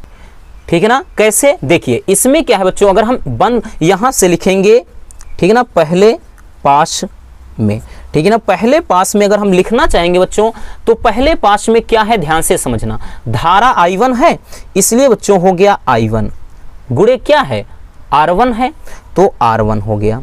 ठीक है ना। तो इस वाले बंद पास के लिए उसके बाद ध्यान देना I1 गुणे R1। लेकिन बच्चों देखिए ये धारा अंदर की ओर आ रही, इसमें आकर के अंदर की ओर नहीं जा रही, इधर बाहर, इसलिए यहां पर माइनस लगा देंगे। और इसमें क्या है बच्चों, धारा I2 है और प्रतिरोध R2 है और बराबर विद्युत वाहक बल इसका E1 है E2 है, तो ये हो जाएगा E1 माइनस E2। ठीक है ना, यहाँ पर हो गया। और दूसरे पास में लिखेंगे हम दूसरे, ठीक है ना, दूसरे पास में, और दूसरे पास में बच्चों इसी तरह से क्या लिखेंगे, अब दूसरे वाले पास में इसमें आएंगे तो धारा I2 है, ठीक है ना, धारा क्या है बच्चों I2 गुणे प्रतिरोध क्या है R2। अब उसके बाद देखिए यहाँ से ऐसे आए, फिर उसके बाद यहाँ पर लौटेंगे इसी में दूसरे पास के लिए, लेकिन अब की बार धारा की दिशा देखिए सही है, ऐसे आया है, ऐसे आया, ऐसे, धारा यानी एक ही दिशा में चल रही। अब की बार यहाँ पे बच्चों प्लस हो जाएगा, लेकिन इसमें देखिए, इसमें जब ऐसे आए थे धारा देखिए इधर मुँह है, इधर नहीं, इसलिए यहाँ पर माइनस लगाए थे। तो इसमें ऐसे है बच्चों, तो यहाँ पर I2 इंटू R2 हो गया प्लस करके, उसके बाद यहाँ पर धारा क्या है I1 प्लस I2 है, यानी धारा मिल गई है। और इसमें बच्चों प्रतिरोध कितना है R3 है, और इसके सिरों इस वाले में कितना विद्युत वाहक बल लग रहा है केवल E2, ठीक, तो E2 आप इस तरह से लिखेंगे। अगर इसको आप नहीं भी लिखते हैं कोई दिक्कत नहीं है, ये हमने आपको समझा दिया कि इसी तरह का अगर कोई न्यूमेरिकल आए, यहाँ पर मान दिया रहता है और यहाँ पर R1 R2 का मान दिया रहेगा, I1 I2 I3 निकालना होता है। तो अगर आपको ये समीकरण पता रहेगा कि किस तरह से क्या होता है बच्चों, तब आप न्यूमेरिकल को सॉल्व कर लेंगे। बाकी आपको इतना लिखने की कोई ज़रूरत नहीं है, बस यही लिखेंगे इतना बच्चों, नियम आपको पूरा 3 नंबर मिल जाएगा। तो चलिए इसको स्क्रीनशॉट कर लीजिए, ठीक है ना, पूरा नहीं आ रहा है, चलिए इतना कर लीजिए पहले, ठीक, हाँ इतना नियम कर लीजिए, उसके बाद इतना कर लीजिए नीचे, ठीक है ना। चलिए बच्चों अब हम देख लेते हैं अगला क्वेश्चन। चलिए अब हम देख लेते हैं बच्चों क्वेश्चन नंबर 10 को। ये भी काफ़ी ज़्यादा इम्पोर्टेंट है बच्चों, ये भी आपका मोस्ट इम्पोर्टेंट है और 2022 में भी पूछा गया था, ठीक है ना। चलिए क्या कह रहा है बच्चों कि बायो सेवर्ट के नियम से, अभी कल हमने बताया जो पेपर उसमें भी आया था, बायो सेवर्ट के नियम से चुंबकीय क्षेत्र की तीव्रता का व्यंजक लिखना है, ठीक है ना। चलिए समझ लेते हैं पहले इस डायग्राम को बच्चों, उसके बाद हम आगे, ठीक है ना, समझते हैं। एक तार है बच्चों, यहाँ से एक तार है, यानी एक धारावाही चालक है जिसमें धारा I बह रही है, और इसके यानी इस तार के हम छोटे खंड डेल्टा L, ठीक है ना, या DL लिख दीजिए कोई दिक्कत नहीं, डेल्टा L से R दूरी पर एक बिंदु P मान लेते हैं, और इसी पर हम क्या है, इसी पर बच्चों हम चुंबकीय क्षेत्र की तीव्रता यानी डेल्टा B का मान ज्ञात करेंगे, और ये डेल्टा L के साथ थीटा कोण बनाता है। चित्र का मतलब समझ में आ गया बच्चों कि माना एक धारावाही चालक है, ये लिखना नहीं है आपको, एक धारावाही चालक क्या है बच्चों, एक धारावाही चालक है जिसमें धारा I बह रही है, माना इसके छोटे भाग डेल्टा L से R दूरी पर बिंदु P पर, मतलब R दूरी पर एक बिंदु P है जिस पर डेल्टा B का मान यानी चुंबकीय क्षेत्र की तीव्रता का मान ज्ञात करना है, और माना DL के साथ या डेल्टा L के साथ ये थीटा कोण बनाता है। अब देखिए बायो सेवर्ट का नियम कहता क्या है बच्चों, उसको समझिए। इस नियम के अनुसार किसी धारावाही चालक के छोटे भाग डेल्टा L के द्वारा, यानी डेल्टा L के द्वारा किसी बिंदु P पर, या किसी इसके द्वारा यानी डेल्टा L के द्वारा किसी बिंदु P पर उत्पन्न चुंबकीय क्षेत्र यानी डेल्टा B निम्न बातों पर निर्भर करता है, ठीक है ना। यानी यहाँ से बच्चों डेल्टा L से जो R दूरी पर बिंदु P है, यहाँ पर जो चुंबकीय क्षेत्र होगा वो निम्नलिखित बातों पर निर्भर करता है। क्या करता है रसगुल्लों, चलिए हम देखते हैं। पहला है बच्चों कि यह वैद्युत धारा I के अनुक्रमानुपाती होता है। कहने का मतलब बच्चों क्या है, धारा का मान बढ़ेगा तो ये वैद्युत चुंबकीय क्षेत्र की तीव्रता भी बढ़ेगी, ठीक। तो इसलिए क्या होता है, ये डेल्टा B अनुक्रमानुपाती होता है I के, ठीक है ना। और दूसरा देखते हैं बच्चों, यह दूसरा क्या है, यह चालक खंड की लंबाई के अनुक्रमानुपाती होता है।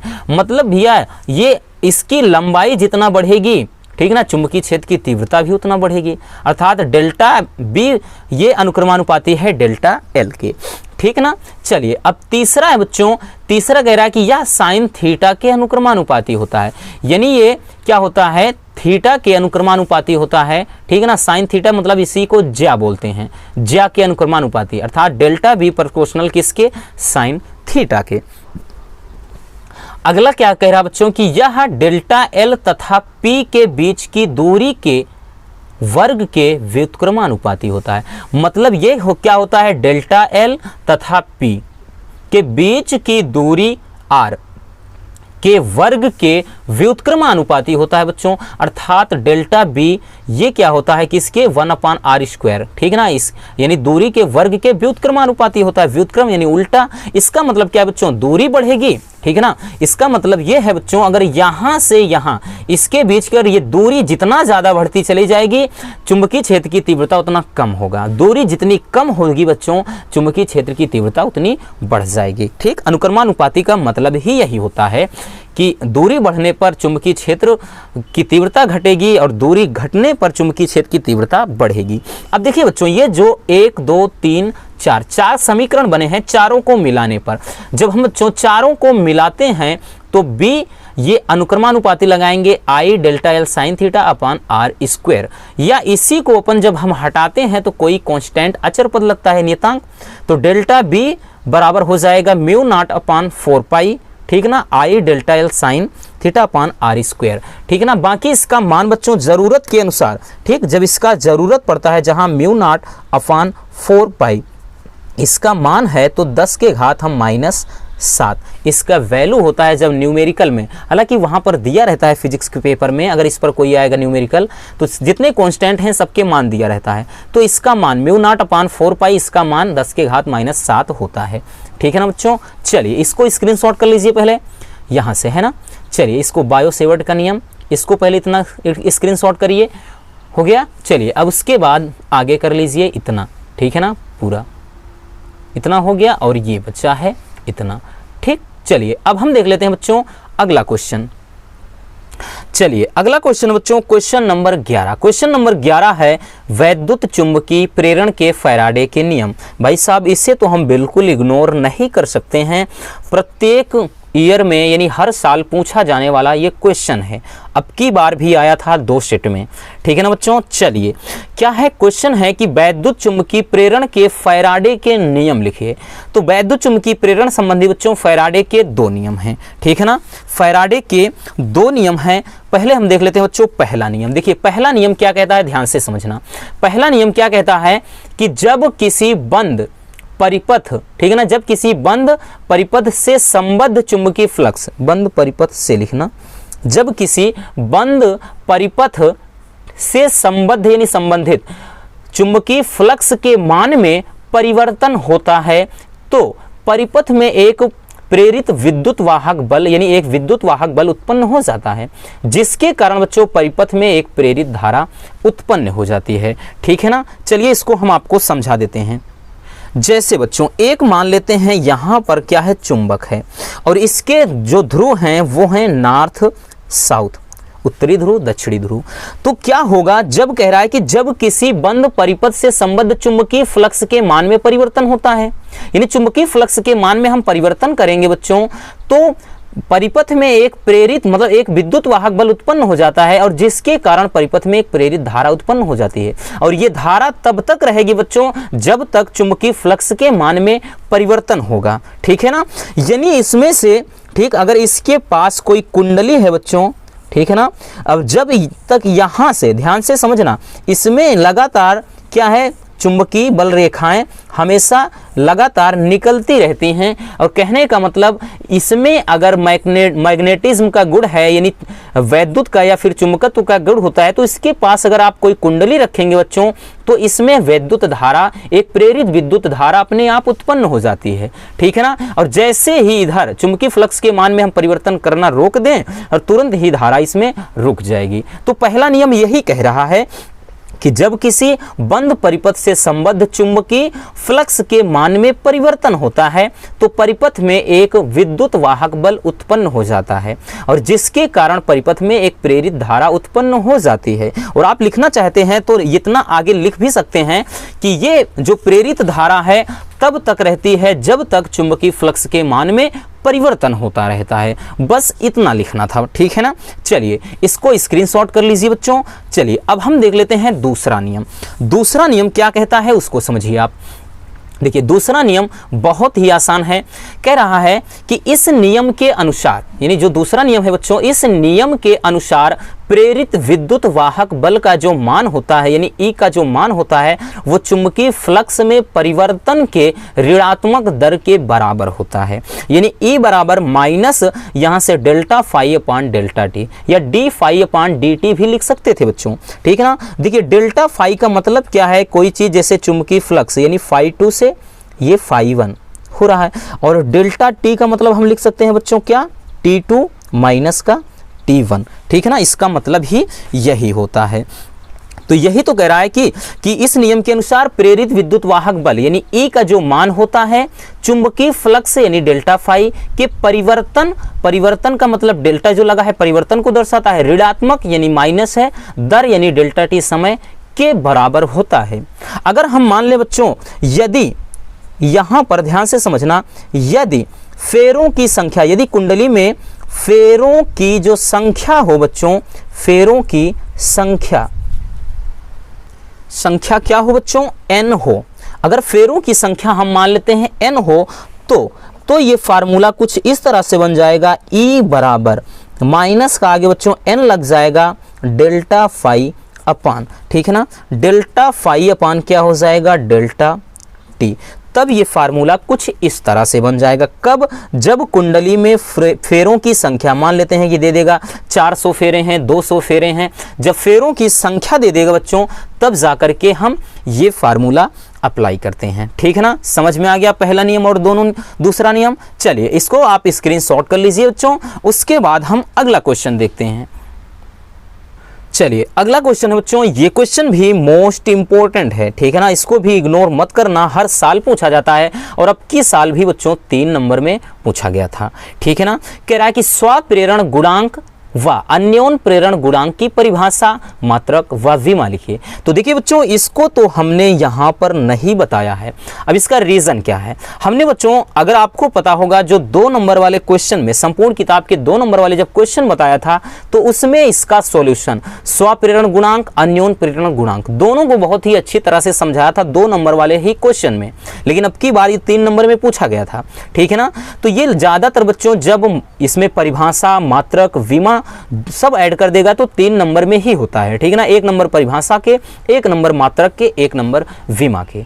तो बच्चों अगर आपको इसको देखना है तो उस पहले 25 क्वेश्चन वाले जो सीरीज है उसको एक बार अच्छे से देख लीजिए, लिंक उसकी डिस्क्रिप्शन में है, या फिर आप वैसे भी वीडियो चैनल पर देख सकते हैं। बाकी पीडीएफ की बात बच्चों, जब पीडीएफ हम इसकी डालेंगे ना, तो इस क्वेश्चन का भी पीडीएफ हम साथ में इंक्लूड कर देंगे, आपको परेशान होने की ज़रूरत नहीं है, ठीक है ना। तो ठीक है बच्चों, इसके लिए परेशान नहीं होना है आपको। हम बता रहे हैं ना कि पीडीएफ हम जब डालेंगे तो इस क्वेश्चन का सॉल्यूशन भी वहां पर दे देंगे। बाकी इसको बच्चों हम 1-2 बार देख चुके हैं, इसलिए इस क्वेश्चन को हमने यहाँ पर नहीं किया। बाकी इंपॉर्टेंट है, आपको बता रहे हैं, इसको नज़रअंदाज बिल्कुल मत करना, बहुत ही सरल तरीके से इसको हमने समझाया है, ठीक है ना। उसको देखना है तो लिंक डिस्क्रिप्शन में है, वहां से देख लीजिए।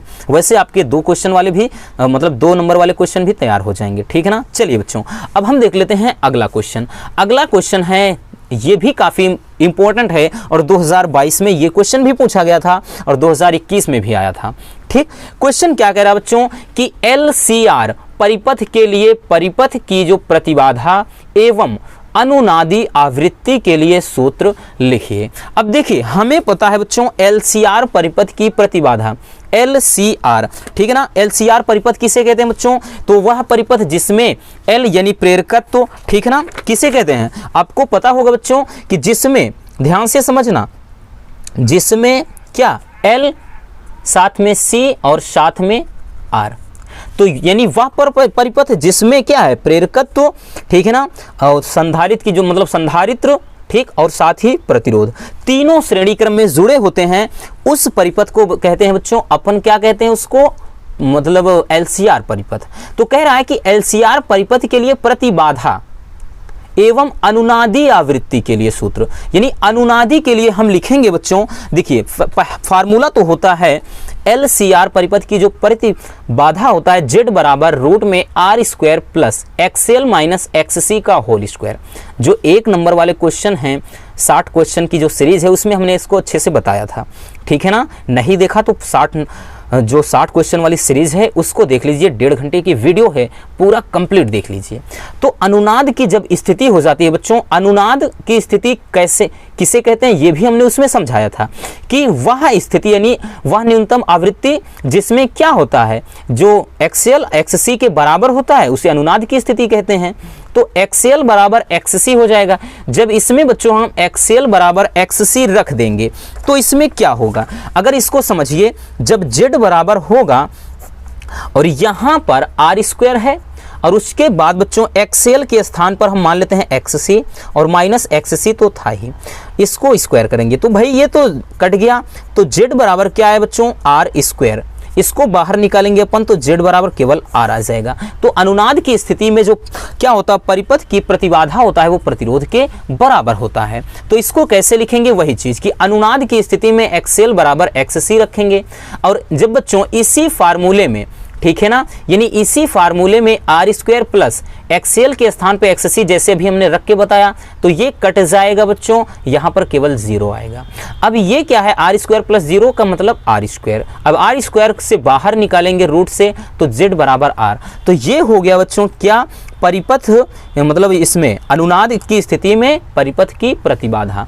अब देख लेते हैं बच्चों की आवृत्ति क्या होगा। देखिए आवृत्ति के लिए क्या होता है, अनुनाद, ठीक है ना, अनुनादी आवृत्ति के लिए देखिए, आवृत्ति के लिए बच्चों XL बराबर XC जब रखेंगे तो XL बराबर क्या होता है, ओमेगा इंटू L, ठीक है ना। ये क्या है, प्रेरण प्रतिघात इसको बोलते हैं, ठीक है ना। आपको पता होगा 1 नंबर वाले क्वेश्चन में हमने बताया था कि जो XL बराबर फार्मूला होता है यानी प्रेरकी प्रतिघात, इसके बराबर होता है बच्चों ओमेगा L, और जो XC होता है इसको बोलते हैं धारिती, ठीक है ना। L क्या है, प्रेरकत्व है, C क्या है, धारिता है, तो इसको धारिती प्रतिघात, इसके बराबर होता है 1/ωc बच्चों, ठीक है ना। ये चीज़ आपको जानना बहुत ही ज़रूरी है, इसीलिए बोल रहे हैं कि 1 नंबर वाले जो क्वेश्चन है अगर आपने नहीं देखा उसको तो देख लीजिए, अदरवाइज आप समझ रहे हैं तो कोई दिक्कत ही नहीं है। तो XL बराबर जब XC लिखेंगे बच्चों, अनुनाद की स्थिति में दोनों बराबर होते हैं। XL बराबर फार्मूला होता है ओमेगा इंटू L और XC बराबर 1/ωc। अब ओमेगा क्या है बच्चों, ठीक है ना, ध्यान से समझना, ओमेगा बराबर होता है 2πf। ओमेगा क्या है, कोणीय आवृत्ति, यानी इसके बराबर फार्मूला होता है ओमेगा बराबर 2πf और इनटू यहाँ पर L है बराबर 1/, इसके स्थान पे भी बच्चों वही चीज करेंगे 2πf इंटू C करेंगे, ठीक है ना। तो इसमें भी वही चीज करेंगे। अब इसको बच्चों यहां से हमें क्या है, केवल आवृत्ति के लिए कह रहा है कि अनुनादी आवृत्ति के लिए सूत्र लिखना है। तो यहां पर हम करेंगे क्या बच्चों, F ऊपर भेज देंगे तो यहाँ एक F है, एक F गया F² बराबर 1/2, 2π यहाँ से 2π है तो 2π² हो गया। फिर L है बच्चों और यहाँ पर C है बचा है। तो F बराबर जब करेंगे बच्चों तो करनी लग जाएगा, है ना। F बराबर करेंगे 1/2π। देखिए 2π है, जब हम करनी लगाएंगे तो 2π का स्क्वायर है तो भाई एक बाहर निकालेंगे तो 2π और रूट में LC हो जाएगा। तो ये हो जाएगा बच्चों अनुनादी, ठीक है ना। अनुनाद की स्थिति में अनुनादी आवृत्ति हो जाएगा, ठीक ना। तो ये रहा बच्चों कि LCR परिपथ के लिए परिपथ की प्रतिबाधा एवं अनुनादी आवृत्ति के लिए सूत्र। तो इसको आप स्क्रीनशॉट कर लीजिए, काफ़ी ज़्यादा पहले क्वेश्चन कर लीजिए, ठीक है ना। चलिए उसके बाद इसको स्क्रीनशॉट कर लीजिए, ठीक है ना बच्चों। चलिए अब हम देख लेते हैं अगला क्वेश्चन। चलिए अब हम देख लेते हैं बच्चों क्वेश्चन नंबर 14 को। जो क्वेश्चन नंबर 14 है ये लाइट से है। और लाइट में बात करें बच्चों जो 3 नंबर वाले क्वेश्चन में तो टेक्निकल क्वेश्चन ही आते हैं इस तरह से, ठीक है ना। और बात करें बच्चों जो भी इसमें डेरिवेशन है सब लॉन्ग में आते हैं 5 नंबर वाले में। बाकी कल अपवर्तन के सूत्र के लिए जो गोलीय अवतल पृष्ठ है उसको हमने कल ही बता दिया, ठीक है ना। वो भी कभी कभार 3 नंबर में आ जाता है लेकिन ज़्यादातर 5 नंबर में आता है। अभी कल ही निगमन उसका हमने करवाया था, ठीक। इसमें कह रहा बच्चों की ए प्रिज्म कोण वाले प्रिज्म के पदार्थ का अपवर्तनांक कौशिक a/2 है तो इसका न्यूनतम विचलन कोण ज्ञात कीजिए। ध्यान से समझना रसगुल्लों, एक एक पॉइंट समझते चलना, एकदम क्लियर हो जाएगा। कह रहा है कि ए प्रिज्म कोण वाले का मतलब बच्चों ये किसका मान दिया है, ए का मान, यानी ए का मान तो ए ही है, ठीक है ना। ए की जगह पर बच्चों इसमें कुछ नहीं करना, ए का मान जो है वो ए ही है। अब आगे क्या कह रहा है कि पदार्थ का जो अपवर्तनांक है, मतलब n का जो मान दे दिया है बच्चों, वो दिया है, क्या दिया है, कोशेक a/2। इतना क्लियर हो गया। फिर आगे कह रहा है बच्चों कि इसका न्यूनतम विचलन कोण यानी डेल्टा m आपको फाइंड आउट करना है। देन हम क्या करेंगे, हमें पता है बच्चों फार्मूला जो आपका होता है, ठीक ना, पदार्थ के लिए, ठीक है ना, प्रिज्म के पदार्थ के अपवर्तनांक के लिए, इसको हमने 1 नंबर वाले में भी बताया था फार्मूला और 2 नंबर वाले क्वेश्चन में भी बताया था। फिर से हम देख लेते हैं। फार्मूला होता है बच्चों n बराबर होता है sign a plus delta m/2 होता है बच्चों अपान, ठीक है ना, साइन a/2। इतना क्लियर हुआ रसगुल्लों, ये होता है फार्मूला, ठीक है ना। अभी हम फार्मूला ही लिख रहे हैं, इसके लिए परेशान नहीं होना है। ये फार्मूला हो गया। अब इसमें बच्चों आप क्या करिए, वैल्यू पुट करिए।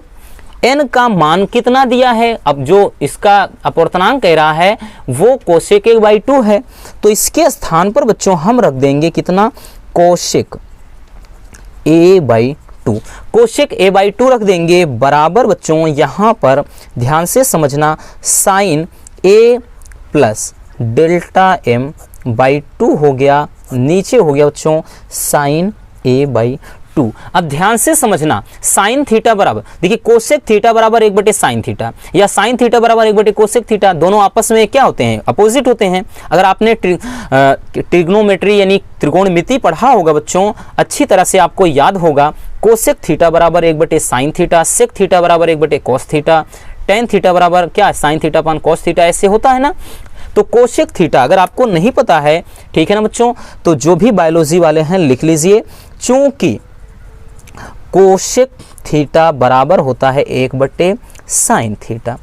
यहां से बच्चों ये चीज ध्यान में रखना, इसके स्थान पर हम रख देंगे, कोसेक a/2 के स्थान पर रख देंगे बच्चों, क्या रख देंगे, हम रख देंगे 1/साइन a/2 बराबर बच्चों, यहां पर ये जो चीज है हम क्या लिखेंगे, sine a plus delta m, ठीक है ना, /2 अपान साइन a/2। अगर हम ध्यान देंगे बच्चों, ये पूरा इससे कट जाएगा, बचा क्या, यहाँ पर 1 बचा। तो इसको कैसे करेंगे, क्या कैसे करेंगे बच्चों, इसको ध्यान से समझना है। इसको हम पहले लिख लेते हैं, साइन यहाँ पर a प्लस डेल्टा m/2 हो गया, और बराबर का बच्चों यहाँ पर केवल 1 था तो 1 आपने लिख दिया, ठीक है ना।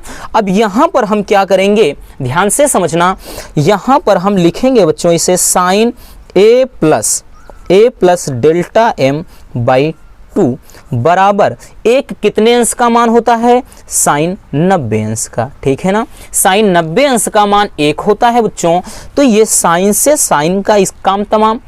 तो यहाँ पर क्या हो जाएगा, a प्लस डेल्टा m/2 बराबर बच्चों बच गया यहाँ से 90 अंश, ठीक है ना। तो यहाँ से हम करेंगे इसको, क्या कर देंगे बच्चों, a प्लस डेल्टा m बराबर कितना, इसका तिर्यक हम क्रॉस इसका कैंची गुड़ा करा देंगे, ठीक है ना, इसका गुड़ा इसमें, इसका गुड़ा इसमें, तो ये हो जाएगा 180 अंश, ठीक। और पूछ क्या रहा था, पूछ रहा था बच्चों न्यूनतम विचलन कोण, ठीक है ना। तो यहाँ से हो जाएगा डेल्टा m बराबर हो जाएगा 180 अंश माइनस a। न्यूनतम विचलन कोण, न्यूनतम विचलन कोण बच्चों यही पूछ रहा था, यानी डेल्टा m का मान। यहाँ पर देख सकते हैं क्वेश्चन में क्या कह रहा है कि न्यूनतम विचलन कोण का मान। तो चलिए इसको स्क्रीनशॉट कर लिए, ठीक है ना। चलिए इतना हो गया, उसके बाद आगे इतना कर दीजिए, ठीक है ना बच्चों। फिर ये बचा है थोड़ा सा, इसको कर लीजिए, ठीक है ना बच्चों, हो गया। तो चलिए रसगुल्लों अब हम देख लेते हैं अगला क्वेश्चन, ठीक है ना। भाई वीडियो शूट करते करते तो एकदम हालत ख़राब हो रही है। प्लीज़ बच्चों इस मेहनत के लिए लाइक ज़रूर कर देना, नए हैं तो चैनल को सब्सक्राइब कर लीजिए और इस वीडियो को एकदम आग की तरह फैला देना, ताकि गरीब से गरीब जो बच्चा हो वो भी अच्छी तरह से इसको देख करके तैयार करके एग्ज़ाम में क्वेश्चन को फोड़ डाले, ठीक है ना। चलिए अब हम देख लेते हैं अगला क्वेश्चन। तो चलिए अब हम देख लेते हैं बच्चों क्वेश्चन नंबर 15। क्वेश्चन नंबर 15 क्या कह रहा है, ध्यान से समझना। हाइगेंस के द्वितीयक तरंगिकाओं के सिद्धांत की व्याख्या करिए। This is the most important question which you have to remember. बहुत ही अच्छी तरीके से अपने दिमाग में रख लेना है बच्चों कि ये क्वेश्चन भी हर साल पूछा जाता है। 2022 में भी 2 से 3 सेट में आया था कि हाइगेंस के द्वितीयक तरंगिकाओं के सिद्धांत की व्याख्या लिखिए। चलिए हम समझते हैं, बहुत ही सिंपल है बच्चों, जो कुछ है लिखना ही है, इसमें डेरिवेशन नहीं है। देखिए क्या कह रहा है, पहले समझिए कि जो हाइगेंस का द्वितीयक तरंगिकाओं का सिद्धांत है वो क्या कहता है। पहला देखिए कि जब किसी माध्यम में स्थित तरंग स्रोत का मतलब जहां से तरंगे निकलती हैं, तरंग स्रोत से तरंगे निकलती हैं तो स्रोत के चारों ओर माध्यम के कण कंपन करने लगते हैं। ठीक है ना, मतलब जैसे बच्चों यहां पर एक स्रोत है, ध्यान से समझना, एक प्रकाश स्रोत है, ठीक ना, और ये छिद्र है। यहाँ से जब निकलती हैं तरंगे तो ये इस तरह से निकलती हैं, ध्यान से समझना। आपने लाइट वगैरह में देखा होगा, मतलब लाइटिंग की, ठीक है ना, इस तरह से निकलती हैं। तो क्या होते हैं, इसमें माध्यम के कण समान, मतलब हर जगह पर क्या होते हैं, कंपन करते हैं, ठीक है ना। और इन्हीं पर अगर हम एक लंबवत पृष्ठ खींचे तो उसे तरंगाग्र बोलते हैं। ठीक, तो ये हो गया पहला। अब दूसरा समझिए, दूसरा क्या कहता है कि तरंगाग्र पर, तरंगाग्र का मतलब हमने वही बताया कि यहाँ पर माध्यम में स्थित वह बिंदु जहाँ पर क्या है, कण समान कला में होते हैं, ठीक है ना, उसे कहते हैं बच्चों तरंगाग्र। ठीक है ना, लिखना चाहते हैं आप लिख सकते हैं कि इस माध्यम में स्थित वह बिंदु जिस पर स्थित जो कण होते हैं समान कला में होते हैं उसे कहते हैं तरंगाग्र। अब देखिए क्या कह रहा है कि तरंगाग्र पर स्थित प्रत्येक माध्यम में जो कण होते हैं एक नए तरंग स्रोत का कार्य करता है, जिससे नई तरंगे सभी दिशाओं में निकलती हैं और इन तरंगों को द्वितीयक तरंगिकाएं कहते हैं। मतलब बच्चों यहां से जो तरंगे निकली, ठीक है ना, यहां से, मतलब बच्चों यहाँ से कोई यशवंत स्रोत है और यहाँ से क्या है, तरंगे निकल रही हैं। तो इस बिंदु पर ध्यान से समझना बच्चों, फिर से एक नए कण की भांति ये कार्य करेंगे और इनमें से फिर से यहाँ से क्या है, यहाँ से फिर से तरंगे निकलेंगी। ठीक है ना, S2 मान लेते हैं द्वितीयक। तो इस तरह से बच्चों यहाँ पर, ठीक है ना, प्रत्येक, मतलब अगर हम जैसे जैसे आगे बढ़ते चले जाएंगे ऐसी स्थिति पैदा होती चली जाएगी, यानी प्रत्येक कण एक नए तरंग स्रोत का काम करेगा और फिर से यहाँ से तरंगे निकलेंगी। तो यही चीज कह रहा है बच्चों कि तरंगाग्र पर स्थित प्रत्येक माध्यम में जो कण है एक नए तरंग स्रोत का कार्य करता है, यानी ये जो कण होगा बच्चों ये एक फिर से एक नया तरंग स्रोत बन जाएगा और इसमें से फिर से जो तरंगे निकलेंगी उसी को अपन द्वितीयक तरंगिकाएं कहते हैं। यही तो कह रहा है कि तरंगाग्र पर स्थित प्रत्येक माध्यम में जो कण होते हैं बच्चों एक नए तरंग स्रोत का कार्य करता है, जिससे नई तरंगे सभी दिशाओं में निकलती हैं और इन तरंगों को द्वितीयक तरंगिकाएं कहते हैं। इतना समझ में आ गया रसगुल्लों। चलिए अब तीसरा क्या लिखना है कि किसी क्षण, यानी किसी क्षण या किसी समय यदि द्वितीयक तरंगिकाओं को स्पर्श करता हुआ पृष्ठ खींचा जाए, जैसे देखिए इनको स्पर्श करता हुआ या पृष्ठ हम खींच रहे हैं ना, ठीक है ना, ये तो भाई इनको स्पर्श करता हुआ ऐसे, ठीक है ना, ऐसे बनाएंगे और इनको स्पर्श करता हुआ हम एक पृष्ठ खींच दें, ओवरलैपिंग ना करें, ठीक है ना, एक स्पर्श करते रहें, बस समझना इतना, ठीक है ना। तो इनको स्पर्श करता हुआ बच्चों एक पृष्ठ खींचा जाए तो उस क्षण वह तरंगाग्र की एक नई स्थिति को दर्शाएगा, यानी वही चीज तो बताया कि भाई हर जगह पर एक नई स्थिति पैदा हो जाती है। ठीक, समझ में आ गया बच्चों। तो ये रहा हाइगेंस के द्वितीयक तरंगिकाओं के सिद्धांत की व्याख्या। अच्छे से इसको आप समझ लेना, एक बार, दो बार, तीन बार बच्चों इसको पढ़ेंगे तो अपने आप चीज़ें आसान हो जाएंगी। मोस्ट इंपॉर्टेंट है, फिर से बोल देते हैं, एग्जाम में हमेशा पूछा जाता है बच्चों, इसलिए नज़रअंदाज नहीं करना है। चलिए इसको स्क्रीनशॉट कर लीजिए, ठीक है ना, इतना करिए, उसके बाद ये इतना आगे कर लीजिए। ठीक, चलिए अब हम देख लेते हैं बच्चों अगला क्वेश्चन। चलिए नेक्स्ट क्वेश्चन बच्चों, क्वेश्चन नंबर 16। क्वेश्चन नंबर 16 कह रहा है कि व्यतिकरण के लिए आवश्यक शर्तें क्या है। ये भी मोस्ट इंपॉर्टेंट क्वेश्चन है और अब की साल भी दो सेट में आया था ये। व्यतिकरण के लिए क्या शर्तें हैं, ध्यान से समझना बच्चों। व्यतिकरण की, अब देखिए व्यतिकरण आपको जानना है बच्चों। तो व्यतिकरण में हमने क्या बताया था कि जब दो प्रकाश स्रोत, मान लेते हैं दो प्रकाश स्रोत, यहाँ S1 और यहाँ पे S2 है, जब इनसे क्या है बच्चों तरंगे निकलती हैं, ठीक है ना, प्रकाश स्रोत से तरंगे निकलती हैं, या ऐसे मान लेते हैं कि ऐसे तरंगे चल रही हैं और एक यहाँ से ऐसे चल रही है। तो हमने बताया कि जब दो मतलब प्रकाश स्रोत से दोनों तरंगे एक साथ एक ही दिशा में आगे बढ़ती हैं तो उनके अध्यारोपण से, नहीं ये तरंगे देखिए यहाँ पर मिली, यहाँ पर मिली, यहाँ ऐसे, तो उनके अध्यारोपण से, ठीक है ना, जो स्थिति बनती है उसे कहते हैं बच्चों व्यतिकरण।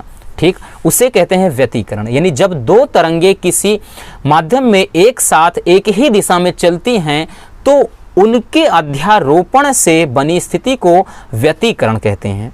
ठीक, और इसमें हमने बताया था संपोषी व्यतिकरण क्या है, विनाशी। उसके लिए आप 2 नंबर वाले क्वेश्चन को अच्छे से देख लीजिए, क्योंकि यहाँ पर टॉपिक केवल 3 नंबर वाला है। फिर भी हम समझाने का प्रयास करते हैं कि पिछली चीज़ें भी आपको बता दें। चलिए, तो व्यतिकरण के लिए बच्चों शर्तें क्या हैं, दोनों स्रोत यानी दोनों जो प्रकाश स्रोत हों समान कला में होने चाहिए। दूसरा, दोनों स्रोत एक दूसरे के निकट होने चाहिए, यानी बहुत ज़्यादा दूर रहेंगे तब भी व्यतिकरण की स्थिति पैदा नहीं होगी। ठीक है ना बच्चों।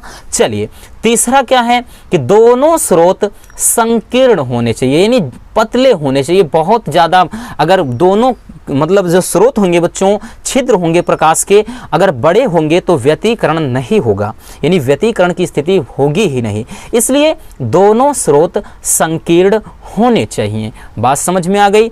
चलिए, अगला क्या है बच्चों कि दोनों स्रोतों की आवृत्तियां अथवा तरंग दैर्ध्य, मतलब उनकी आवृत्तियां और तरंग दैर्ध्य क्या है, दोनों बराबर होने चाहिए। और अगला है कि दोनों स्रोतों के आयाम भी बराबर हों या फिर लगभग बराबर। देखिए, जरूरी नहीं कि लगभग बराबर भी हो सकते हैं या लगभग, इसलिए हमने लगभग लिखा है बच्चों कि दोनों स्रोतों के आयाम भी क्या हों, लगभग बराबर होने चाहिए। तो ये रहा बच्चों व्यतिकरण के लिए आवश्यक शर्तें। चलिए इसको स्क्रीनशॉट कर लीजिए। उसके बाद बच्चों हम देखते हैं अगला क्वेश्चन। चलिए बच्चों, अब हम देख लेते हैं अगला question, question number 17। Question number जो 17 है ये भी बच्चों मोस्ट इम्पोर्टेंट क्वेश्चन है और 2021 में जब आया था बच्चों 5 नंबर में पूछा था। ठीक है ना, वैसे क्वेश्चन ये 3 नंबर वाला है, अगर 5 नंबर में आ जाए तो भाई साहब मौज तो आपकी ही है ना। और अब की बार भी पूछा गया है, लेकिन अगर पूछा गया था, अब की बार नहीं बल्कि 2022 में, चल रहा है 2023, तो 2022 में भी पूछा गया था बच्चों और उसमें पूछा था ये 3 नंबर में। और क्वेश्चन क्या है कि प्रकाश वैद्युत उत्सर्जन से संबंधित आइंस्टीन के समीकरण 1/2 m v मैक्सिमम स्क्वायर बराबर h कोष्टक में न्यू माइनस न्यू नॉट की स्थापना करना है, यानी आइंस्टीन का समीकरण की स्थापना करना है आपको। देखिए बच्चों, इसको समझने से पहले लॉजिक समझना जरूरी है, तो पहले हम आपको उसको समझा देते हैं। पहले हम परिभाषा समझ लेते हैं कि फोटॉन क्या है, क्योंकि फोटॉन पर ही आधारित ये पूरा डेरिवेशन है।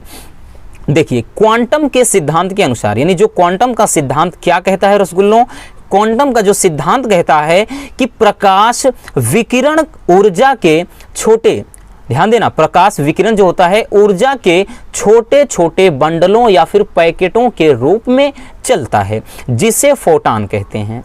और एक फोटॉन की जो ऊर्जा होती है E बराबर h न्यू होती है। तो यहाँ पर ध्यान से पहले समझो, ये कोई धातु की सतह है और बच्चों धातु की सतह पर यहाँ देखिए ये क्या है, सन रेस है, यानी सनलाइट। ये कोई प्रकाश स्रोत है, यहाँ से जब किरणें चलती हैं, अब यहाँ से जैसे बच्चों इस पे क्या है, प्रकाश की किरणें आ रही हैं और ये जो आती हैं उसको दर्शाते हैं h मतलब E बराबर h न्यू से। h न्यू क्या, h क्या है प्लांक नियतांक, न्यू क्या है बच्चों आवृत्ति, E क्या है ऊर्जा किसकी, फोटॉन की। तो यही जो कह रहा है कि फोटॉन किस है, यानी प्रकाश जो है, प्रकाश विकिरण ऊर्जा के छोटे छोटे ये बंडलों या पैकेटों के रूप में चलता है, तो ये फोटॉन है। और ये फोटान है बच्चों, यानी यहाँ सूर्य से चल रहा है और धातु की सतह पर ये फोटान गिर रहा है।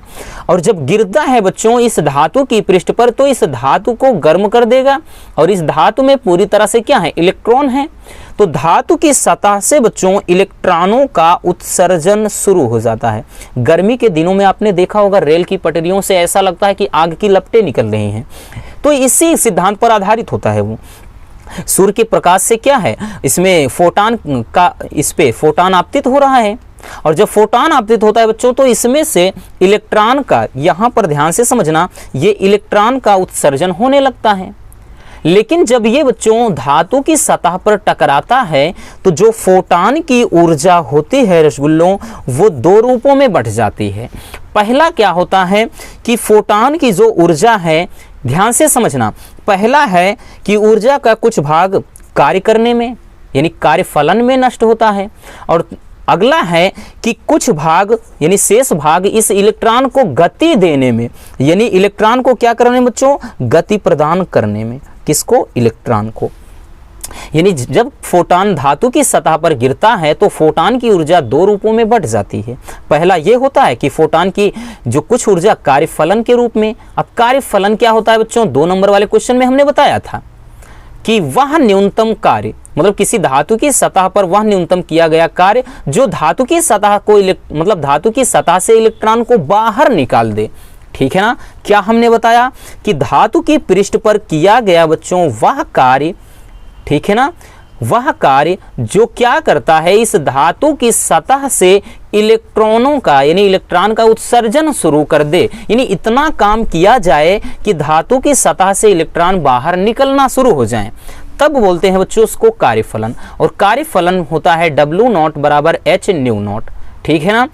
और न्यू नॉट क्या है, इसको बोलते हैं बच्चों, ध्यान से, देहली आवृत्ति होता है और न्यू अकेले इसको बोलते हैं फोटान की आवृत्ति। ठीक है ना। चलिए अब इसका हम डेरिवेशन, इतना लॉजिक समझ में आ गया। अब हम इसको समझते हैं बच्चों। अब ये एकदम हलवा लगेगा। देखिए क्वांटम क्या कहता है कि प्रकाश विकिरण ऊर्जा के छोटे छोटे बंडलों के रूप में चलता है, जिसे क्या कहते हैं अपन, फोटान कहते हैं। और जब यह किसी धातु की सतह पर आपतित होता है बच्चों तो यह ऊर्जा दो रूपों में खर्च होती है। यहाँ पर बच्चों देखिए हम मान लेते हैं यहाँ पर क्या है, कोई सनलाइट है या सूर्य का प्रकाश है या कोई स्रोत, अदर स्रोत है, जरूरी नहीं। यहाँ से क्या है, ये धातु की सतह है। ठीक है ना। क्या है बच्चों, ये है एक धातु की सतह। तो धातु की सतह है और धातु की सतह पे E बराबर H न्यू यानी एक फोटान टकरा रहा है, इस पे फोटान टकरा रहे हैं। और उसके बाद टकराने के बाद बच्चों इससे इलेक्ट्रॉनों का, देखिए यहाँ पर इलेक्ट्रॉनों का उत्सर्जन हो रहा है। तो हमने बताया जब ये फोटान धातु की सतह पर गिरता है तो यह ऊर्जा दो रूपों में खर्च हो जाती है। अब बच्चों कुछ ऊर्जा, पहला हमने बताया कि कुछ ऊर्जा कार्यफलन के रूप में खर्च होती है, अभी हमने आपको बताया। यानी ये क्या होता है, कुछ ऊर्जा W0 बराबर H न्यू नॉट के रूप में खर्च होती है। और अधिकांश बच्चों ये जो शेष बची हुई ऊर्जा होती है वो इलेक्ट्रॉन को गति प्रदान करने में यानी इलेक्ट्रॉन को गति देने के लिए खर्च हो जाती है। ठीक। तो यहाँ से के मैक्सिमम, भाई गतिज मतलब गति प्रदान का मतलब क्या है, गतिज ऊर्जा के रूप में।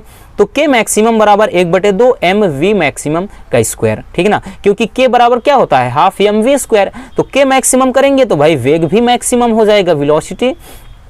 तो इस प्रकार क्या करेंगे बच्चों, जब दोनों को यानी संपूर्ण ऊर्जा में दोनों ऊर्जा को हम जोड़ देंगे, E बराबर W0 प्लस के मैक्सिमम हो जाएगा। तो यहाँ पर क्या हो जाएगा बच्चों, जब के मैक्सिमम बराबर लिखेंगे तो E रहेगा, ये इधर जाएगा, माइनस हो जाएगा W0।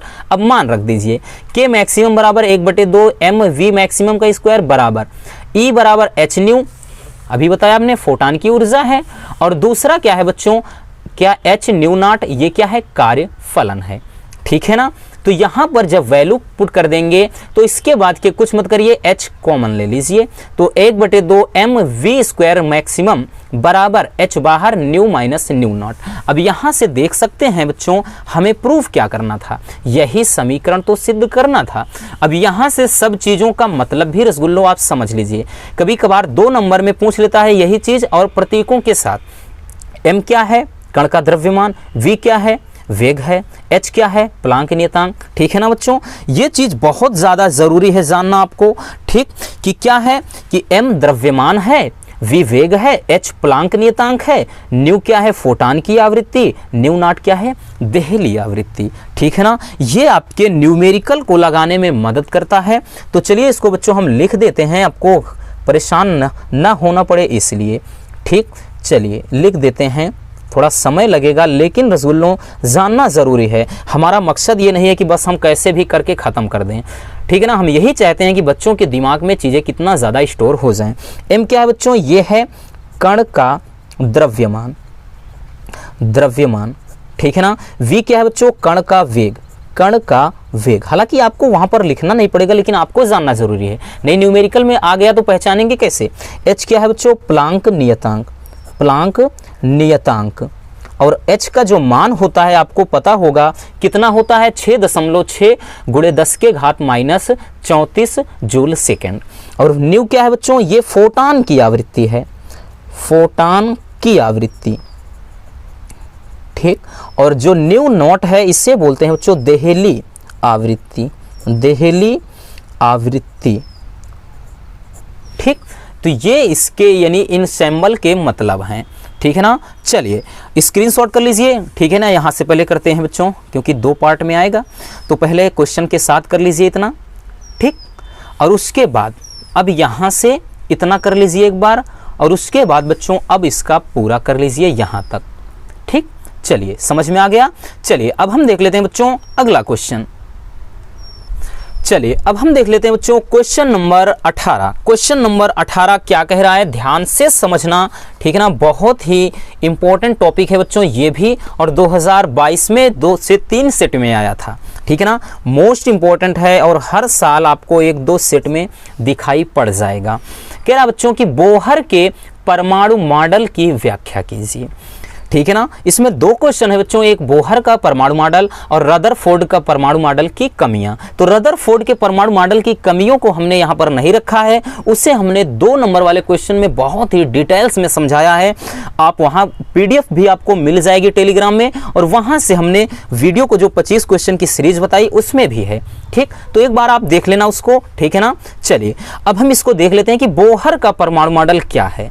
ध्यान से समझना कि नील्स बोहर या नील बोहर ने प्लांक क्वांटम के आधार पर एक परमाणु मॉडल प्रस्तुत किया, जिसके अनुसार यानी इस नियम के अनुसार या इस मॉडल के अनुसार क्या चीजें हैं वो हम देखते हैं।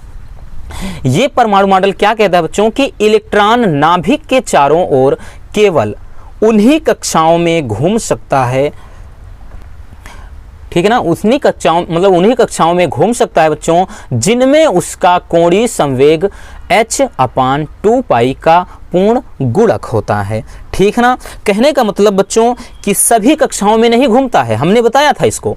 इसमें इसके पहले हमने जब वीडियो बताया था इससे रिलेटेड तो अच्छे से समझाया था कि इलेक्ट्रॉन सभी कक्षाओं में नहीं घूमता, केवल उन्हीं कक्षाओं में घूमता है जिसमें क्या होता है बच्चों कोणीय संवेग यानी J क्या होता है h/2π का पूर्ण गुणज होता है। ठीक है ना, या इसी को जब लिखते हैं बच्चों mvr बराबर, इसी को mvr बराबर क्या होते हैं nh, n क्या है संख्या कक्षक की, और अपान क्या होता है बच्चों 2π, और इस पे न्यूमेरिकल भी बनता है।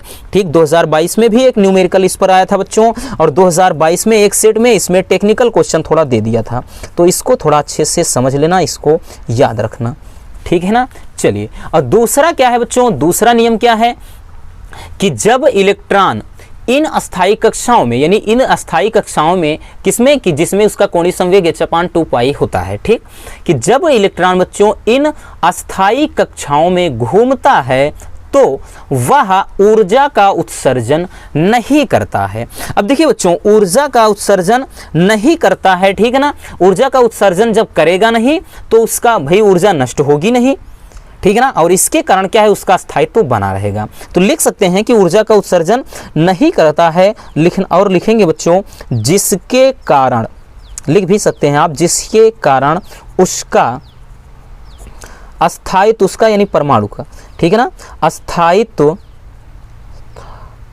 हाँ अस्थायित्व क्या लिख रहे हैं भाई, जिसके कारण उसका क्या होता है बच्चों अस्थायित्व बना रहता है, बना रहता है। ठीक ठीक है ना। तो ये चीज होता है बच्चों कि भाई जब इलेक्ट्रॉन क्या है नाभिक के चारों ओर कक्षाओं में घूमेगा और वो ऊर्जा का उत्सर्जन नहीं करेगा घूमते समय, तो भाई ऊर्जा का उत्सर्जन करेगा नहीं तो ऊर्जा नष्ट नहीं होगी और इसके कारण परमाणु का अस्थायित्व बना रहता है, यानी परमाणु क्या है अस्थायी रूप में बना रहता है। ठीक, चलिए और तीसरा क्या है बच्चों, तीसरा ये है, ध्यान से समझना, तीसरा क्या है बच्चों कि जब परमाणु को, यानी जब किसी परमाणु को बाहर से बच्चों किसी कारणवश बाहर से ऊर्जा मिल जाए, कि जब परमाणु को बाहर से ऊर्जा मिल जाती है तो वह इलेक्ट्रॉन मतलब इसमें जो इलेक्ट्रॉन होते हैं, ठीक है ना, परमाणु के अंदर जो भी इलेक्ट्रॉन होते हैं बच्चों, अपनी कक्षा को छोड़कर किसी ऊंची कक्षा में चला जाता है, लेकिन वहां पर लगभग 10⁻⁻8 सेकंड तक रुक करके, यानी उतनी देर वहां पर ठहर करके फिर अपनी कक्षा में वापस लौट आता है। ठीक है ना, मतलब ये होता है बच्चों जैसे कोई परमाणु है, ठीक, कोई परमाणु है और इसकी ये कक्षाएं हैं और जब इसमें प्रोटॉन प्लस न्यूट्रॉन होते हैं और इलेक्ट्रॉन हमें पता है बच्चों कि इसके चारों ओर नाभिक में क्या है चक्कर काटते हैं, यानी घूमते रहते हैं, है ना। तो क्या कह रहा है कि जब ये इलेक्ट्रॉन इसमें घूमते हैं बच्चों, तो घूमते घूमते, यानी जब घूमते हैं तो ऊर्जा का उत्सर्जन नहीं करते हैं, ये दूसरा बताया था। और तीसरा पॉइंट ये बताया बच्चों कि जब इलेक्ट्रॉन मतलब इस परमाणु को बाहर से कहीं से ऊर्जा मिल जाए, तो भाई बाहर से ऊर्जा मिलेगी तो इलेक्ट्रॉन उत्तेजित हो जाएंगे, यानी इलेक्ट्रॉन बहुत ज़्यादा क्या हो जाएंगे, उत्तेजित हो जाएंगे, बहुत ही ज़्यादा, ठीक है ना। उत्तेजित होने के कारण, ध्यान से समझना, जब उत्तेजित हो जाएंगे बच्चों तो इसमें इस वाले कक्षा में जो इलेक्ट्रॉन होगा वो बाहर से ऊर्जा उसे मिल जाएगी, तो ये उत्तेजित होकर इसमें भाग आएगा। लेकिन बच्चों यहां पर केवल 10⁻⁸ सेकंड तक ही रुकता है, फिर से पुनः अपनी कक्षा में ये वापस लौट आता है। ठीक है ना, तो ये तीसरा तथ्य था कि जब परमाणु को बाहर से ऊर्जा मिल जाती है तो इलेक्ट्रॉन अपनी कक्षा को छोड़कर किसी ऊंची कक्षा में चला जाता है, लेकिन वहां लगभग 10⁻⁸ सेकंड तक रुक करके फिर अपनी कक्षा में वापस लौट आता है। ठीक है ना बच्चों, तो ये रहा बोहर का परमाणु मॉडल। चलिए इसको स्क्रीनशॉट कर लीजिए पहले आप। चलिए इतना हो गया, ठीक, 2 हो गया। अब उसके बाद इसको कर लीजिए, ठीक है ना, इसको कर लीजिए। चलिए बच्चों अब हम देख लेते हैं अगला क्वेश्चन। चलिए अब हम देख लेते हैं बच्चों क्वेश्चन नंबर 19। क्वेश्चन नंबर 19 क्या कह रहा है, ध्यान से समझना। क्वेश्चन नंबर 19 बच्चों ये भी मोस्ट इंपॉर्टेंट क्वेश्चन है, 2022 में ये भी पूछा गया था, लेकिन उसमें क्वेश्चन पूछा था कि नाभिकीय संलयन क्या है, यह नाभिकीय विखंडन से किस प्रकार भिन्न है और प्रकृति में नाभिकीय संलयन की कोई उदाहरण दीजिए। तो थोड़ा घुमा देता है, बाकी डरने की कोई बात नहीं भाई, कोई तोप नहीं है, कोई खूंखार जानवर नहीं है। सारे क्वेश्चन का मतलब सारे क्वेश्चन के जो आपको आंसर हैं वो बहुत ही सिंपल तरीके से हम आपको देंगे। तो नाभिकीय संलयन क्या है बच्चों उसको समझिए, उदाहरण सहित समझाइए। नाभिकीय मतलब नाभिक का, संलयन मतलब जुड़ना। देखिए संलयन का अर्थ होता है जुड़ना। इस अब देखिए हो गया परिभाषा, नाभिकीय संलयन यहीं से हो गया।